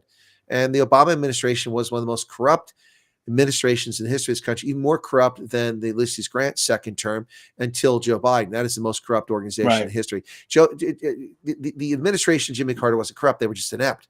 But this was pure corruption, evil corruption. Yeah. These people should all be in prison, every single one of them, without exception. and they're walking free on the street today, while many Americans' lives have been destroyed, including people who walked into the Capitol building on January 6th in the biggest setup in history. It's a setup. Yes, it was. Oh, Yes, yeah. it was. Yeah. And it's funny as you talk about the January 6th, and I mentioned this before, people that were just remotely around Capitol Hill where a cell phone signal got picked up, they got, not to say swatted, but FBI agents visited their homes. I know people live just a few miles from me. The FBI visited them on several occasions. Well, why were you there? What was going on? What were you doing in there? I just walked up near the Capitol, and they showed them all their photos and videos, and they still got visited by the FBI at least 2 times. Yeah, there's some people that didn't cross some barriers. Nowhere that went to near- jail nowhere because they near, got you know, attacked by Capitol Hill. cops and they defended themselves. Technically, the law enforcement was in the wrong because they attacked peaceful, law-abiding citizens. They had a right to defend themselves because they were wrongfully attacked. But they ended up going to jail for the Middletons. Come to mind for that. They didn't even cross the bicycle racks that were supposed to be barriers to prevent them from crossing. You know, the proverbial line, right? The little line that you're not supposed to cross. Let's put up bicycle racks. You know, that didn't make any sense. Video. No police tape or nothing. So there was times I worried have about the Chris video. because he was there, and I thought, man, I hope they don't come after Chris. But Chris was smart. He called me on the phone on his way home. He says, dude, I just seen false flags. I seen crap going down. I got out of there, man. There's nothing I can do to help anybody, so I'm just going to help myself. Right. That's smart move. And I don't think I said that last part of it. I don't think I said the last part of the sentence, but yes. Yeah, no, he didn't say it like that. Yeah. I had lived a little. Absolutely. Once they've engaged and took the bait, you can't stop them. You can't help them. It's like, you know, don't even get involved. Don't even get in the middle of the river because you could be a bit pushed downstream. I mean, get out of there. Smart move. Somebody watching on television, I'm sitting there going, what are you doing? What are you doing? That's got to be a trap. Anybody with any kind of common sense knows you don't go jumping into the Capitol building just willy-nilly.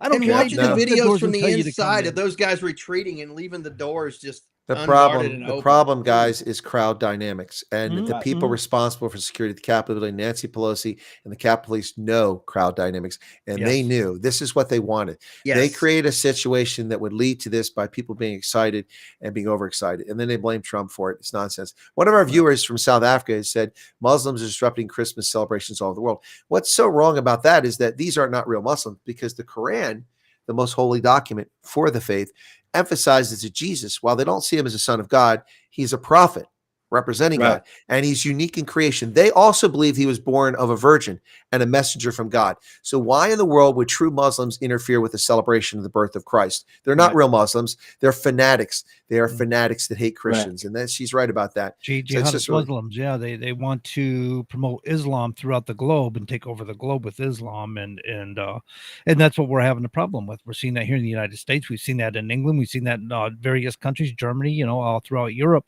where their interest is, as you worded it, Chris, to colonize and promote Islam among countries. Islam and our U.S. Constitution does not mix. Sharia, I should say, Sharia law and our U.S. Constitution do not mix. You can't have two different types of law. Incompatible. Yep. No way. And there's recently the man on the street interviews. I think we've talked about it here before. Up in Minneapolis, you may have seen him talking about, what do you want, with the American law, Minnesota law, or Sharia law. And all these people are talking about, we want Sharia law. We prefer Sharia. I'm like, are you serious? And they probably never even been to, Somalia or anywhere like that. Most of them are born in America, and they're sitting there going to say that we want Sharia law. These people are fools, for crying out loud. But this is what they want. They're saying the loud part or the quiet part out loud now. And this has been going on for years. But the thing they are emboldened. Some of these people are also paid, right? Kind of acting out roles and stuff like that for the camera to try to promote that among other people. Kind of like this Antifa movement wanting to push communism on the United States. I mean, we're like basically early 1930s Germany right now, with all these different factions coming into our country and trying to modify or change what we've already established 250 years ago. Well, this pattern has already been established by Muslims colonizing Western Europe and then getting citizenship and running for office and getting like near 100% turnout from Muslims who become citizens and basically overthrowing communities. I mean, look at London. It's been run by Sadiq Khan, a demented lunatic, fanaticist, Islamicist who claims he's not, but his stupidity has destroyed London. And now London is barely English at all in a country that is called England. Every major city in the United Kingdom, English are a minority. Places like Leicester, Luton, London, at least East London, Manchester, they're a minority in their own country, and they don't have any rights because the government is against them. And now we see lunatic leftist Islamic fanaticists, fascists taking over New York City and Mamdani. It's not a good look here, folks. And the difference is in America, we're not in England. We haven't been disarmed. We haven't been neutered like they were in Australia. Americans are only going to put up with so much of this, and finally people are waking up to it. Now, everything I just said is not a statement against Islam.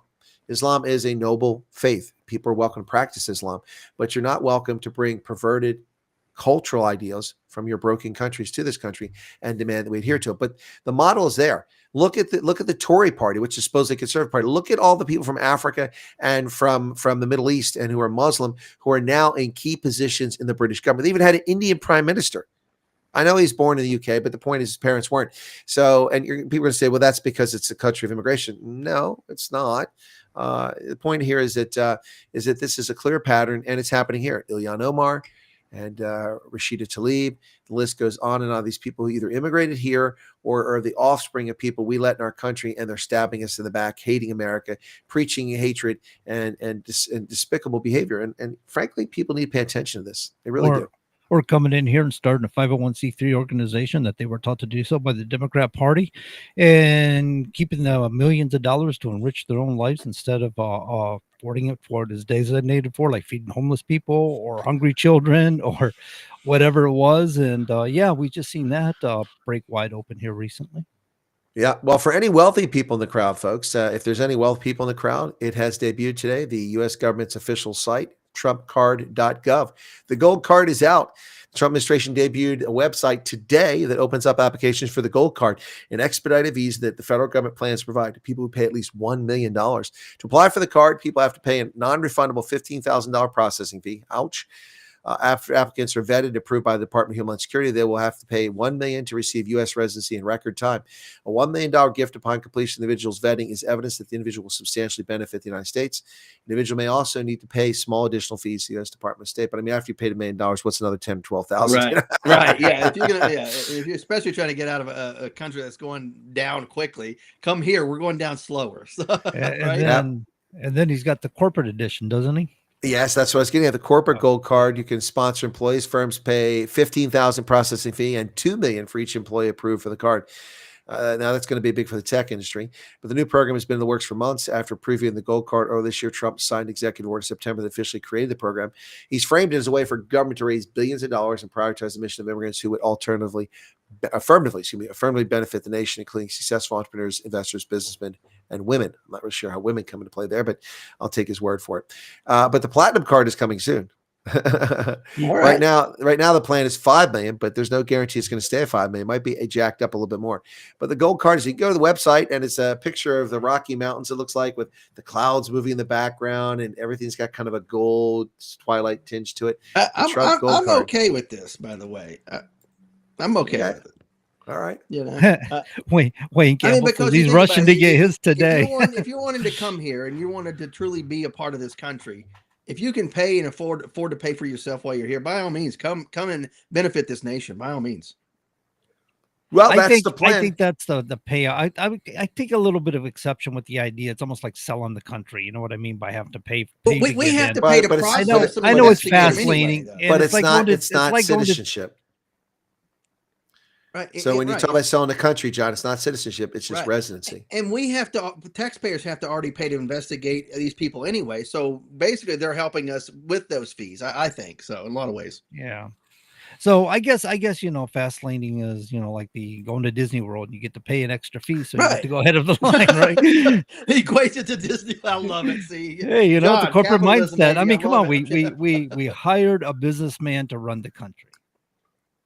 There you go. And now John's on board. You love that. He had to put it in business. No, I just don't know how I feel about necessarily, because he referred to it one time, said it's fast laning, or, it's like kind of like, stepping ahead.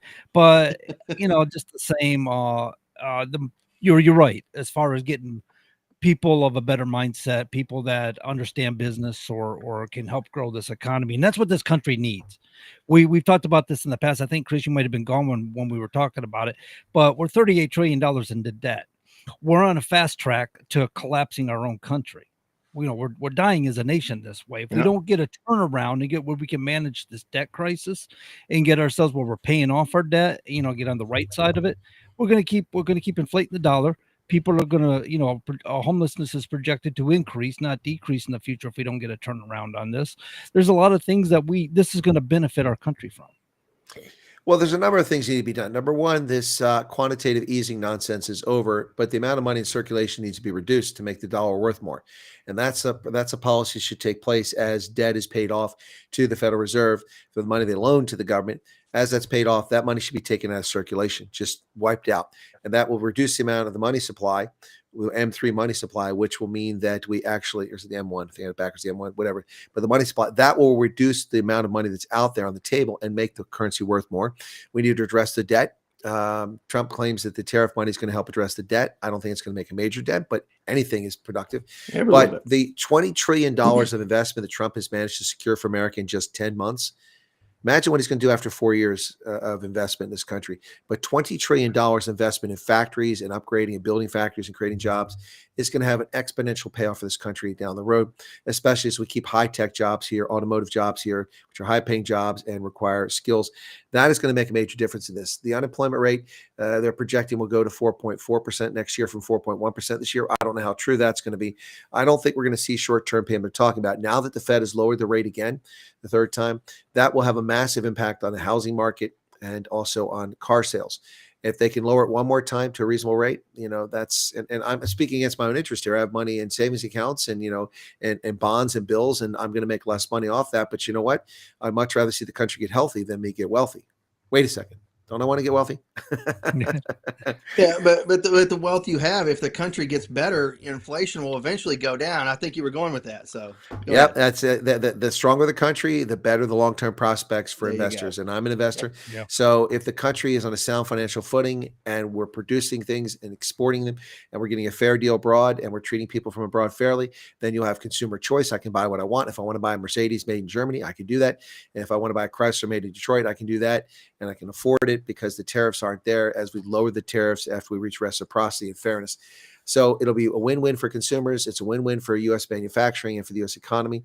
And look, I mean, no matter you like Trump or not, an objective observer will look at 2025 and say, unbelievable what this guy's accomplished. The big, beautiful bill, never going to get done. July 4th, signed.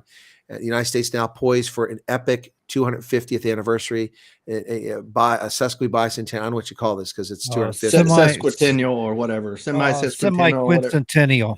Yeah, it sounds like an unpronounceable word, some kind of unpronounceable word. No, that's what it is. Semi-quincentennial. Quint meaning 500 years.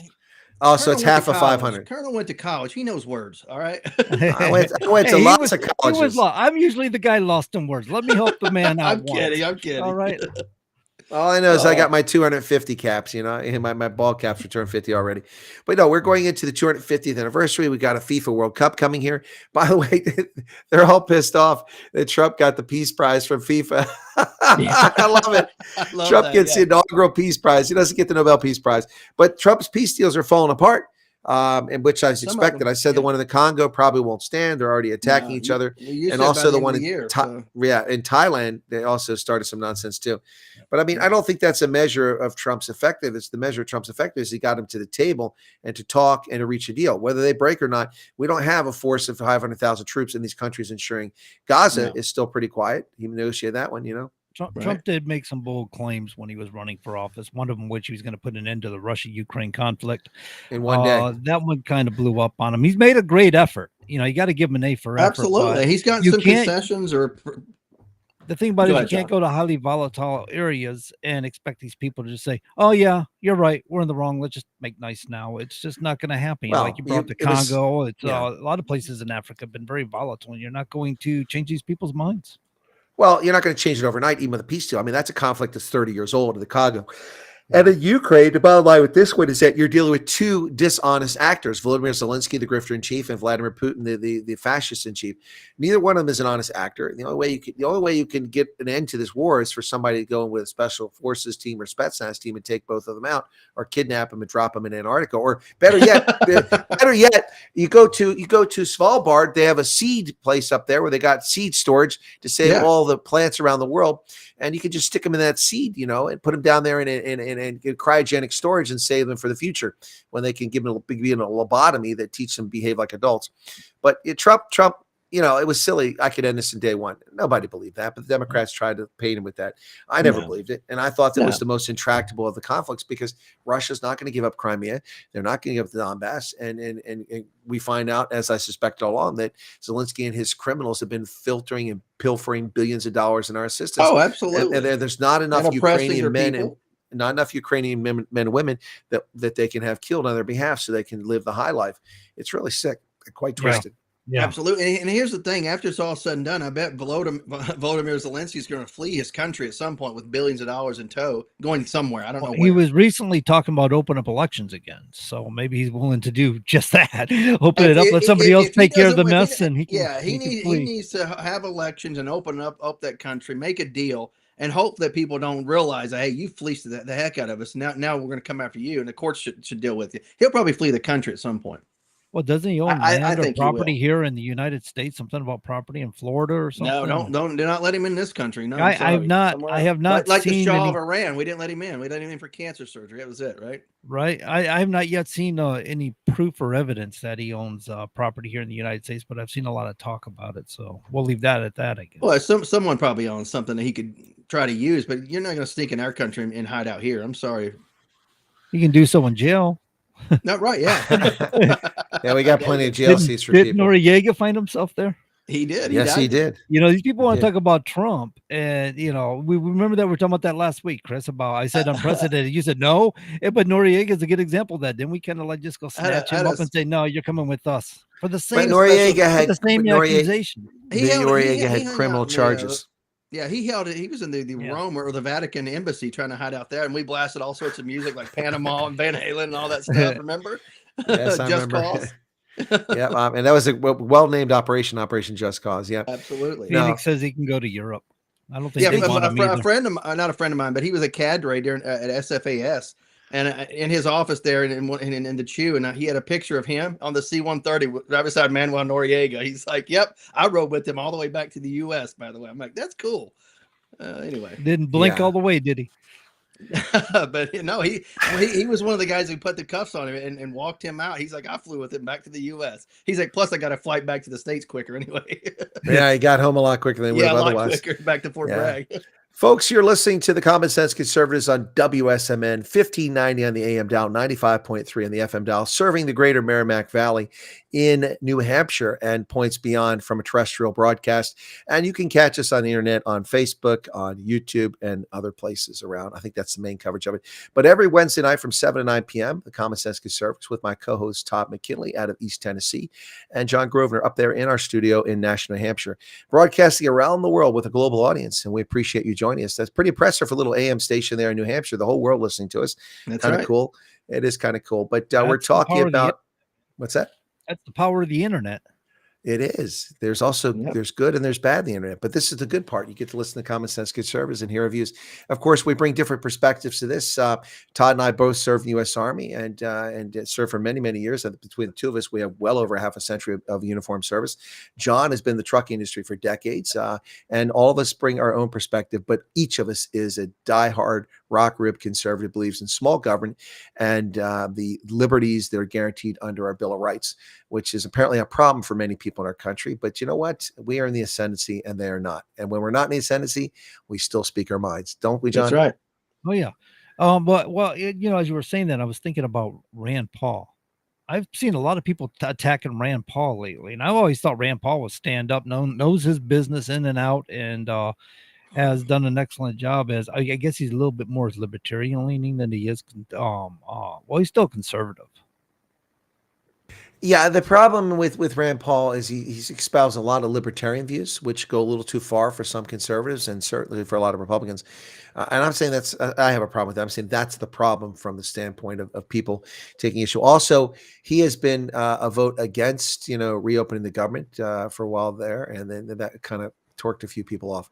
So I think that's a problem for him, but that's not a big deal. I think the thing of it is they're saying he's being like a leftist. I'm like, no, he's very, very No, consistent. not a leftist at all. Rand is the guy who will nowhere near. read the bills before he will vote on it. Like his father, Ron Paul, used to say, "Why do I vote down bills? Because I actually read the bills." Yeah. There wasn't a constituent asked him a question, why do you not vote for these bills? He's like, because I read them. Yeah, exactly. Yeah. Well, I mean, look, I can understand where he's coming from. A lot of people are like Rand. What kind of name is that? It's short for Randall. Well, named after what Ayn Rand, right? No, it's short for Randall. But I do not know the answer on this. But his nickname comes from Ayn Rand, though, right? I believe. Maybe, I don't know, but I just know that his name right. is Randall. So that's, who names their kid Rand? They're like the South African gold miners on the father's Rand. Ayn Rand, I believe that's where that kind of came from, I believe. Which would make sense, but his first name, his proper given name is Randall. So, yeah, and his father from Texas. Ian Rand. That's another. But I mispronounce it every time. Randall Howard, Paul. Yes, that's what I said. I never gave it any thought. I just went with it. Rand sounds fine to me. John, you pretend like you're his best friend. How dare you? John, I give lots of things thought, so I've thought about that. Anyway, so guys, it's shaping up to be a very interesting Christmas here. Are we going to have troops on the ground in Venezuela? I mean, certainly a lot of people are talking about that. I'm not convinced that's going to happen, but certainly, John, any thoughts that you think is it going to be a hot and humid Christmas for our troops in Venezuela? I don't think it'd be that soon, but I think Trump is more trying to influence the election in Venezuela and get the people to move against that's a possibility. I forget Maduro. Move against Maduro. Just remember cigar to get somebody installed. And I think what he's trying to do is we have God, I wish I can remember his name now, from Argentina. He's very, very much aligned with Trump. And what I think he wants to do is get our neighbors to the southern continent to get more aligned with the United States and get rid of the communist regimes down there, get some more democratic mindset, and get things aligned over here in the United States. I think that's his objective. Well, that seems like a reasonable approach. We'll see if it pays off. But so what we were talking about earlier, we didn't really go into much depth in it. For the first time in 3 decades plus, a non-Latin mayor of the city of Miami, a town of over 500,000 people, is now coming in office. Democrat, former state official and counselor, I think, also in Miami. She has won the election in a runaway. She got 60% of the vote in the special election. The Democrats had a massive turnout, and now the media are trying to proclaim that Miami-Dade County has swung away from Trump. But now Miami-Dade County is a Democratic stronghold. To be fair, this is a big win. It is a huge win. Right. The sitting mayor is a Republican and a Cuban American. But he was term limited, so he was leaving. And the guy that ran against her didn't run a particularly good campaign, so they won. The Democrats now and the media are loving this, this huge win on Election Day in November when the Democrats surprisingly won Virginia, surprisingly won New Jersey, surprisingly won New York. I'm like, surprise? What are you talking about surprise? Surprise to me is they didn't win 70-30. That would that's these are strongholds. The surprise should be that it was that close. That should be especially in New Jersey, exactly. But it wasn't really close in Virginia because Democrats are racist. They would never be able to vote for a black woman. That's true. That's true. Don't you love how I do that? Don't you? Like veterans too, because she was a veteran as well. Oh yeah, she's Marine. Yeah. Don't you love how I turned that on them? Because if it was a Democratic black woman, Republicans are racist. They can't vote. But look at that. The Democrats can't be bothered to vote for a black woman, and so that's the bottom line. But now the Virginia governor-elect, though, she's from your Intel community. What are your thoughts about some of these people from the Intel community that are elected as Democrats? Is it CIA have a lot of Dems over there? What's going on? Oh yes, there's a lot of Democrats working at CIA. Oh, yeah. I know. I spent a lot of time in that building at Langley. I thought so. Absolutely. In fact, I think it played a role when I did my first presidential brief, and I went to. I think I've told this story before. At that time, the PDB process had just been opened up to the other intelligence agencies, as per the Whitewash Commission, the 9/11 Commission, which was just bogus. Yeah, it used to just be a CIA briefer essentially. That was correct. It was the only agency that briefed the president up until 9/11 for decades since Lyndon Johnson created the presidential data brief was the CIA. So it was their puppy. So their Right. feelings were bruised mightily when this commission said, well, other agencies, and Bush said, okay. So the Defense Intelligence Agency wanted to get in on this. They wanted, be part of briefing the president, understandably so, because they have intelligence assets all over the world as well. So there were a couple of presidential data briefs from DIA, and they went through reluctantly. But I did one, and I talked about something in Africa, and the CIA fought me tooth and nail in this. They had a big voice in the committee, a bigger voice than usual. They don't have as large a voice now, in which they decided, well, this will go to the president, that will not go to the president. This isn't good enough. This meets the standard. This doesn't. And so eventually, after fighting to get my intelligence report, which is just a page and a half, fighting to get this report before the president of the United States for over 2 months, almost 3 months. The problem is that the information soon would no longer be of any value. That means the president couldn't take any action to affect change, but there was still a window of about a week, and he could still make something happen. So I went over to the CIA headquarters along with a GS-13 who was, half my age. I was a major. And we went over to there because he's a previously published author for the Defense Intelligence Agency. We walked into a room and we were just sandbags. There were 5 general officer equivalent senior executive service CIA people present. Mm-hmm. There were 17 people in the room from the CIA and 2 of us. Oh, yeah. And they tried to browbeat me and tell me that I was a major, so a junior field grade officer. And they tried to say that, well, this is our responsibility. We should be writing it. To which my response was, well, I wouldn't disagree, but my question is, where's your report? I've been waiting 3 months for your report. I have wrote mine this. right here. Yeah, here's mine. What's your problem? Well, how does this affect the military? I said, well, it affects the military because if somebody doesn't do anything, people are going to be screaming about a famine. And, we don't have time for this. We're busy in Iraq, in Afghanistan, in the Philippines, in Colombia. We don't have the resources. So people will die because no one took action. Action can be taken now, and the president needs to know that. And son of a gun, they walked out. And the ironic thing is that the analyst at CIA, the intelligence analyst who covered the region that I was covering, hung around the room afterwards and apologized. They said, "Look, we're sorry that that Nice. you had to come over here, but we've been interested in working with you with the DIA a little bit closer." I said, "That's funny because I've been interested in working with you guys, but I didn't know anybody over here. So let's exchange numbers." And what grew out of that meeting was the first ever. Now, this won't even get me a cup of coffee in the intelligence committee, but the first ever interagency, 2 U.S. intelligence agencies collaboration on a presidential data brief that went to the President of the United States. I was the person who proposed it. We worked on it together, and it went before the President of the United States about Zimbabwe. And apparently, it was one of the reasons why Dick Cheney had another heart attack. Right. Well, I used to, whenever I was on duty, occasionally would deliver the PDB or other reports to the vice president. He'd go, "Well, what's in it?" I'm like, "Sir, it's that thick. I didn't read it." Yeah. No, but the briefers, that's their, we go to Langley and brief the briefer because you don't actually, the only people that actually brief the briefer are the ones who are regular Right. people. Yeah. One guy goes in. Yeah. Right. So, I mean, you can be an author, but you're not sitting in the White House, the Oval Office briefing president. That's a team dedicated for that. Yeah. 2 people that rotate. But it was quite an experience. And the CIA would try to browbeat me. So look, I mean, I spent a lot of time over at CIA after that because I coordinated with them on different products we worked on. Also, I briefed them. They briefed me about developments, political military events. And yeah, there are a lot of people who work for the Central Defense Intelligence Agency that are not conservatives. In fact, I would say they're a minority of people, but that doesn't mean they're bad people.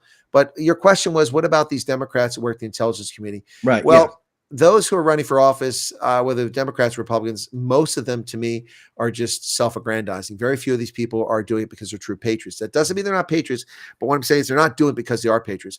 I ran for office last year, wasted my money, and I'm sure you ran for the same reason because I'm a patriot and I was concerned about the same reason I ran to be judge of elections because I didn't trust the process because of the way it was abused. And so it restored a degree of trust in me because I know exactly how it's done now. But my point is that I ran for office not for self-aggrandizement, not for self-enrichment or craving political power, but because I thought this Republic is in jeopardy. And if I sit around and watch it fall apart, then I'm guilty of not participating. So I ran for office at great personal expense. And also, as it turns out now, great damage to my hip, which now needs to be replaced. That's an Army injury, but I exacerbated by walking and knocking on 3,000 doors in 6 weeks. Ooh, baby. That's a lot of walking. So my point is I did as a patriot. I don't think most of these people that are coming from intelligence community are doing these patriots. Just like I don't think most of the Democrats who are veterans are actually veterans who care about this country. Tammy Duckworth, I'm not buying that for a second. Also, I'm very skeptical of Tulsi Gabbard. I know she's in this administration, but I'm still skeptical of her. I think from a personal standpoint on her, I think she's going to hitch her wagon to whoever she thinks is going to get her where she wants to go. That's my thoughts on her. I could be wrong, but I've not seen that. Well, I mean, that's the same sort of approach I have. I think that, she is not that she's not an honorably serving veteran, but she's used her military service to her advantage, and that's her focus, But I mean, look, people do that. It happens. But was it Kitzinger? Isn't he a veteran from Illinois, that lunatic? Right. Oh, goodness, that guy's a piece of work. So listen, guys, let me get away from politics for just a second and talk about a very interesting development. Look, I don't follow the NFL anymore, but I am a Colts fan and I do pay attention, read the news and pay attention. But the Colts start out very promising at a record pace of offense, the fastest scoring team, the most points, the most successful in, avoiding third downs. They were incredible. And then they ran into a buzzsaw. A lot of people said it's because they had inferior competition, but the bottom line is that they weren't expected to do anything. There were 8 wins and 2 losses, 10 games in the season. Now they've lost 3 games in a row. Their season's in jeopardy. They were called a Super Bowl contender just a month ago. Now people are like, will they even make the playoffs? Because they're actually out of the playoffs at the moment.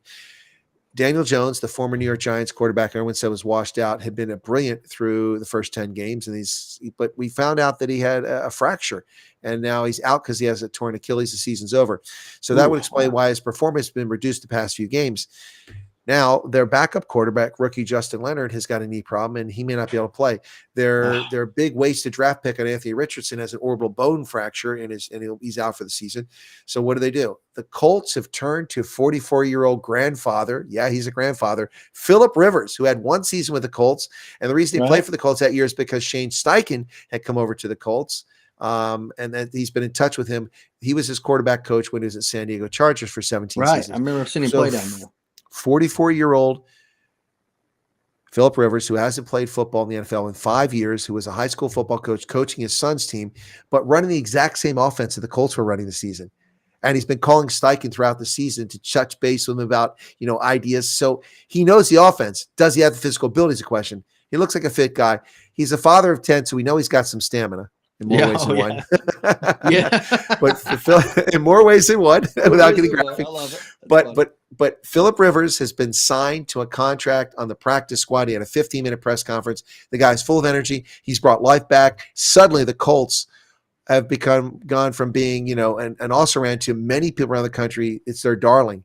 People are excited for the Colts bringing Phillip Rivers back. I hope he gets into the game this Sunday, and I'm going to be paying attention to see if he gets in. Now, he may fail miserably. And you know what? If he does, so what? The Colts at least took the effort by signing him because there are no other quality quarterbacks available. Right. But if he manages to take the Colts to the playoffs, that in itself is an epic comeback story.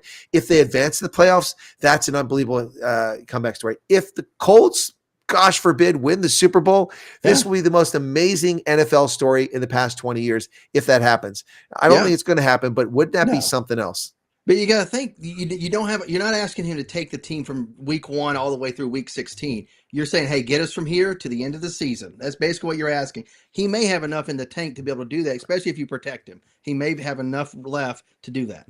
Oh, and I agree. And the Colts offensive line early in the season was the best in the league. Only allowed 4 sacks for like 8 games. They've been giving up some recently because they had injuries. But if the Colts can protect him, Phillip Rivers can get it done. I don't know what his arm strength is 40 yards downfield, but he doesn't have to have arm strength. He just needs to have that 10 to 15 or 25-yard arm strength because he's got an incredible core of receivers. I mean, they're just amazing, the receivers he has available, including the rookie Tyler Warren from Penn State, who's the most amazing draft pick this year at tight end.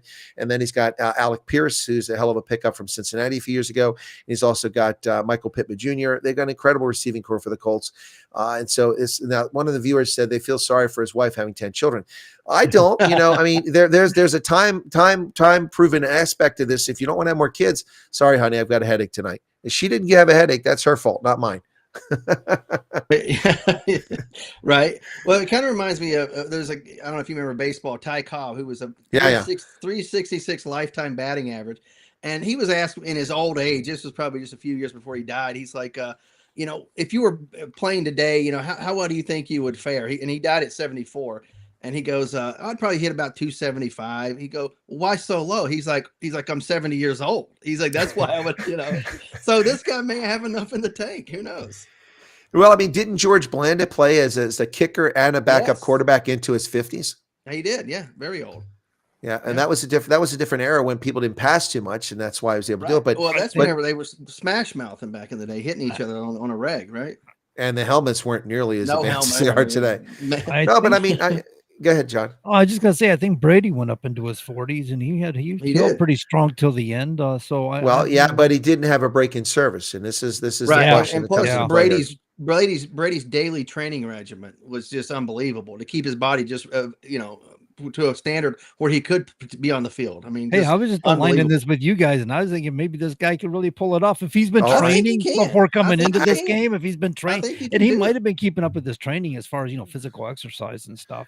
I think he can because he came into. I think Frank Reich was still the coach of the Colts, so it wasn't the Shane Steichen system that's in there now, but in a system he came into in his final year at 17th year, he threw for over 4,000 yards, 24 touchdowns, and just 11 interceptions, and took the Colts from an also ran that did make the playoffs to an 11-5 team that went to the playoffs that year. So I mean, it's that's what he did at 39 in a new system, in a system that he understands. This is like Peyton Manning after his double neck surgery to fuse the bones in his neck after that cheap shot in the Bounty Gate that damaged his career and shortened it. He went to Denver with arm strength that they were convinced he couldn't even throw the ball 20 yards.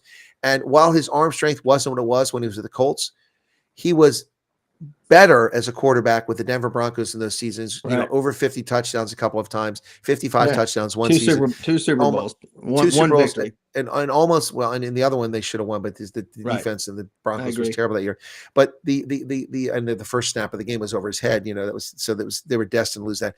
But almost 6,000 yards in one season he had.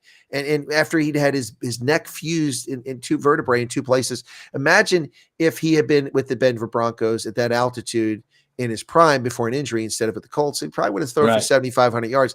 My Yeah. point is that despite those injuries, Peyton Manning, because of his quarterback knowledge and his understanding of the game and his endless practice with those receivers, turning Demaryius Thomas and others into amazing players. Imagine Phillip Rivers could do the same, even if he doesn't have the same arm strength, because he Right. knows the game, he knows this system, and I'm kind of excited for the Yeah. Colts, even though they're on the bubble right now. What you're It's getting kinda- at here is about strategy. Peyton Manning reminds me of kind of like Larry Bird in the NBA. Not the fastest, can't jump the highest, whatever, but he's so smart. He knows what you're about to do, so he's gonna make a move to get around you. That's what Peyton Manning would do. There was an interview, I forget what linebacker. He had a beeline on Peyton Manning. He's like, I'm gonna take him out right now. And all he did is Peyton Manning just did a look back, stepped up, fired. He's like, I missed him by a mile, and he just took 2 steps basically. He's like, I had him dead to rights. I was gonna take him out. He took 2 little steps because he knew where I was at. And he's like, I didn't even see him look back. But Peyton did like a quick little look back, boom, 2 steps done. And that's how smart the guy was. So, I mean, people have to remember that, football, a lot of times the plays are on timing. The interception that the New Orleans Saints made on the pass to Reggie Wayne was not Peyton Manning's fault in the Super Bowl. And they would have won that Super Bowl if that hadn't happened. But what happened is Reggie Wayne went out to his spot. Peyton had already released the ball. He turned and he sat there instead of going to the ball. And then the defensive back saw it and he intercepted the ball. Reggie Wayne just stood there. So my point there is that a lot of this is timing, and these routes the Colts are running are based on timing, and Rivers is familiar with that. So he could, in theory, step right into this and do a bang up job. But go back to Tom Brady. Tom Brady was a incredibly physically talented quarterback. And he was not a good quarterback when he came in the league, but he had an incredible defense. To be fair, if he'd had the kind of receivers that Manning had, his numbers would have been even more amazing. But for the first 5 or 6 seasons, he was not a complete quarterback in my mind. He was an adequate quarterback that had incredible defense around him, and he didn't have a very good receiving core, and he did okay. It was only after he'd had so much success that he began to become a student of the game and became much more prolific and proficient. And he could do what Peyton could do later in his career. He could take an average team and get something out of him just based on his knowledge of the game. And in the end, he was a hell of a quarterback. But again, he's not the greatest quarterback in history. Even though he won 7 Super Bowls, he won 4 of those with the defense. It wasn't the offense. And I think that that Peyton Manning was the best quarterback in the NFL. Of course, I'm biased, but when you're right, it's okay to be biased. but brother Eli beat him twice in heads up competition though, right? Yeah, but what does that matter? Because they always talk about the Brady Manning and how Brady had Peyton's number, but that's not true. In the playoffs, Manning has a better record in the playoffs against Brady than the other way around. Right. People never even notice that. He's got a winning record against him, but they just don't pay attention to that. Yeah. The problem with the Colts is their defense was so terrible for so long, and it cost them so many times the playoffs. And of course, that first time they played the playoffs and New England won, and New England 3. Of course, that was the night that that the defensive backs for the New England Patriots sexually molested every Colts receiver and tackled them before they even got downfield, and not a single interference play called. It was just, you watch the video. I mean, it was unbelievable what happened in that game. That's why the Colts lost that game. If your receivers go out every time and they're tackled less than 5 yards or 10 yards downfield, and then you throw the ball to the spot they're supposed to be, it's intercepted, that's not Manning's fault. That's the officials for not calling the flag. I was screaming at the screen that night. I was so mad watching that game. But anyway, I got my just revenge when the Colts played them in the Hoosier Dome there in the playoffs and went to the Super Bowl where they beat Chicago. In that game, the Colts were down 21-3 at halftime, and they came back and won that game. That was the most. I was in Morocco that night at the Marine House. I'll never forget that. That's cool. Now, what did you think about University of Indiana beating Ohio State this weekend for Big Ten championship? Indiana won. Wow, I don't really follow college football that much anymore. I mean, Penn State sucks this year. I know that much. But I think it was a kicker missed, for Ohio State missed a simple, what would have been an extra point distance. Just botched it, kicked it to the left. It would have tied the game. Yeah, well, I mean, it's good to Indiana. It's good to see them. See, the last time I paid attention to Indiana college football is when Jack Trudeau was a quarterback there in the 1980s. All right. Yeah. So they get the first round bye in the college playoffs out of 12 teams. They're advanced to the second round. So it's good. Yeah, I'm still not sold on this college playoff stuff, but we got a couple comments in chat here. One from South Africa, the town of Centurion, which is located between Pretoria and Johannesburg, said while he's watching the program, someone just tried to break in his house. Welcome to South Africa. Wow. Well, hopefully you have something to defend yourself there. And then we have a comment from Holden, who's another one of my viewers, says, sad Americans know more about sports statistics, nothing about balancing their personal bank ledger. I don't know who you're talking about there, buddy. My bank ledger is pretty solid. There are a lot of Americans that he's talking about, though. I'll agree with that's a general statement, but we're talking about sports, and it reflects on us. And I tell you that my bank accounts and that stuff is in good shape. I pay my bills. And I don't think he was pointing his finger right at you, but you let that comment he made putting geriatric. So now we're putting geriatrics on the fields now. You let that one slide? Well, the guy's a grandfather. I mean, whatever. I mean, if I didn't have a hip problem, I'd still be playing rugby and softball, bottom line. Hey, look, I take exception to that statement. Somebody in his 50s, I'm going to let you know I'm still in my prime, okay? Well, and the other piece of this too is, I may have a hip issue, but the hip issue isn't because of being a geriatric, which I'm not. It's because of an injury in the Army. I mean, we have people missing limbs. That doesn't mean they're not serviceable. Anyway, I get he means it in good fun. So we're not. Of course, yeah. I was gonna say, as the song goes, I may not be as good as I once was, but I'm good once as I ever was. All right, you guys are talking over each other. And I still think I understood both of you. You still got it though, huh? You got 2 ears. You're right. I got 2 ears. I can listen to both sides. These noise canceling Bose headphones are really awesome. They may look a little odd on air, but they're really awesome. As long as the battery doesn't die. I can tell when the battery dies because suddenly the sound gets very different in here because noise cancellation goes away. But guys, let's talk very quickly about the Unaffordable Care Act. The Republicans now are trying to come up with their version of a plan to save the subsidies or to come up with an alternative to it. As I got my letter from the Veterans Administration email telling me that my annual insurance coverage letter is there, I downloaded it and said yes, and because you have to show that to the tax man. It says yes, you do indeed have insurance coverage, but I don't use it. It just reminds me of just what a fragile medical system we have, which has been tampered with, and in my view, utterly perverted by the Unaffordable Care Act. And this whole thing with the Biden era subsidy top off expiring now, a lot of people are waking up to the reality that others have been paying their bill. I mean, a lady was complaining because, she's been paying $300 a year for medical insurance. That's a lot less than I pay as a combat veteran after 36 years for TRICARE, which is one of the most generous programs out there. But the fact that I have to pay for something that was promised me for free back there in the 1980s is disgraceful. And the fact, and more important, that I'm paying $1,000 of her medical insurance, she only pays $300. I'm disgusted by that. And I'm sorry for you, lady, but that's not my fault that Obama screwed up the medical insurance system. But a lot of people are finding out the true cost of their medical insurance, which the rest of us has been footing for them for 22 million people for the past 15 years. Any thoughts on that, Todd? No, I agree. It's time to do away with it. As Nancy Pelosi, we got to pass it to see what's in it. We've seen what's in it. It's not good. It's destroyed what good health care that we actually had in place. Not perfect, but what we did have in place, it destroyed it. 100%. John, any comments before we run out of time Well, here on that? as we said before, subsidies are just killing the country. Deficit spending leading to debt and killing our country. We can't afford to go down this road. It was God, country, family in that order. And if we don't take care of the country, there isn't going to be nothing for our family. So we need to do something about this. It should never have existed in the first place. Okay, every state has an insurance commission. Insurance commissions work for the people of their state. So you had everything on a state level that worked well. And that's why you used to see the ads. They used to say not available in California because the liberals made it so difficult for the companies that they said, hey, you know what? We just won't provide insurance for you people anymore. Or they had to raise the rates in those states. But the rest of us did just fine. So if you're going to do anything on a federal level, it should have been something more flexible like an insurance commission where they can adjust things accordingly as they needed to be adjusted as things transgressed. But instead, they decided to pass something stupid like Obamacare, which case, they let the industry itself write the bill, submit the bill, and be the greater beneficiaries of the bill. So everybody's making money except the person who's paying the bill, and that's you and me. There you go. Well, 100%. And that's going to pretty much wrap it up for this weekend, folks. We're running out of time, and we appreciate you being here once again. That's a topic we're going to talk about next week. We got 2 shows left before Christmas next week on the 17th, and then Christmas Eve. And then it'll be Christmas Day, and hopefully people celebrate the birth of Christ. And those who are secular, enjoy your Christmas, Santa Claus, Rudolph the Red-Nosed Reindeer, and Frosty the Snowman. But for everybody else, Merry Christmas and Happy Hanukkah to our Jewish friends out there. For Todd in East Tennessee, John in Nashua, this is Chris Wyatt saying so long. We'll see you next week. God bless. Merry Christmas.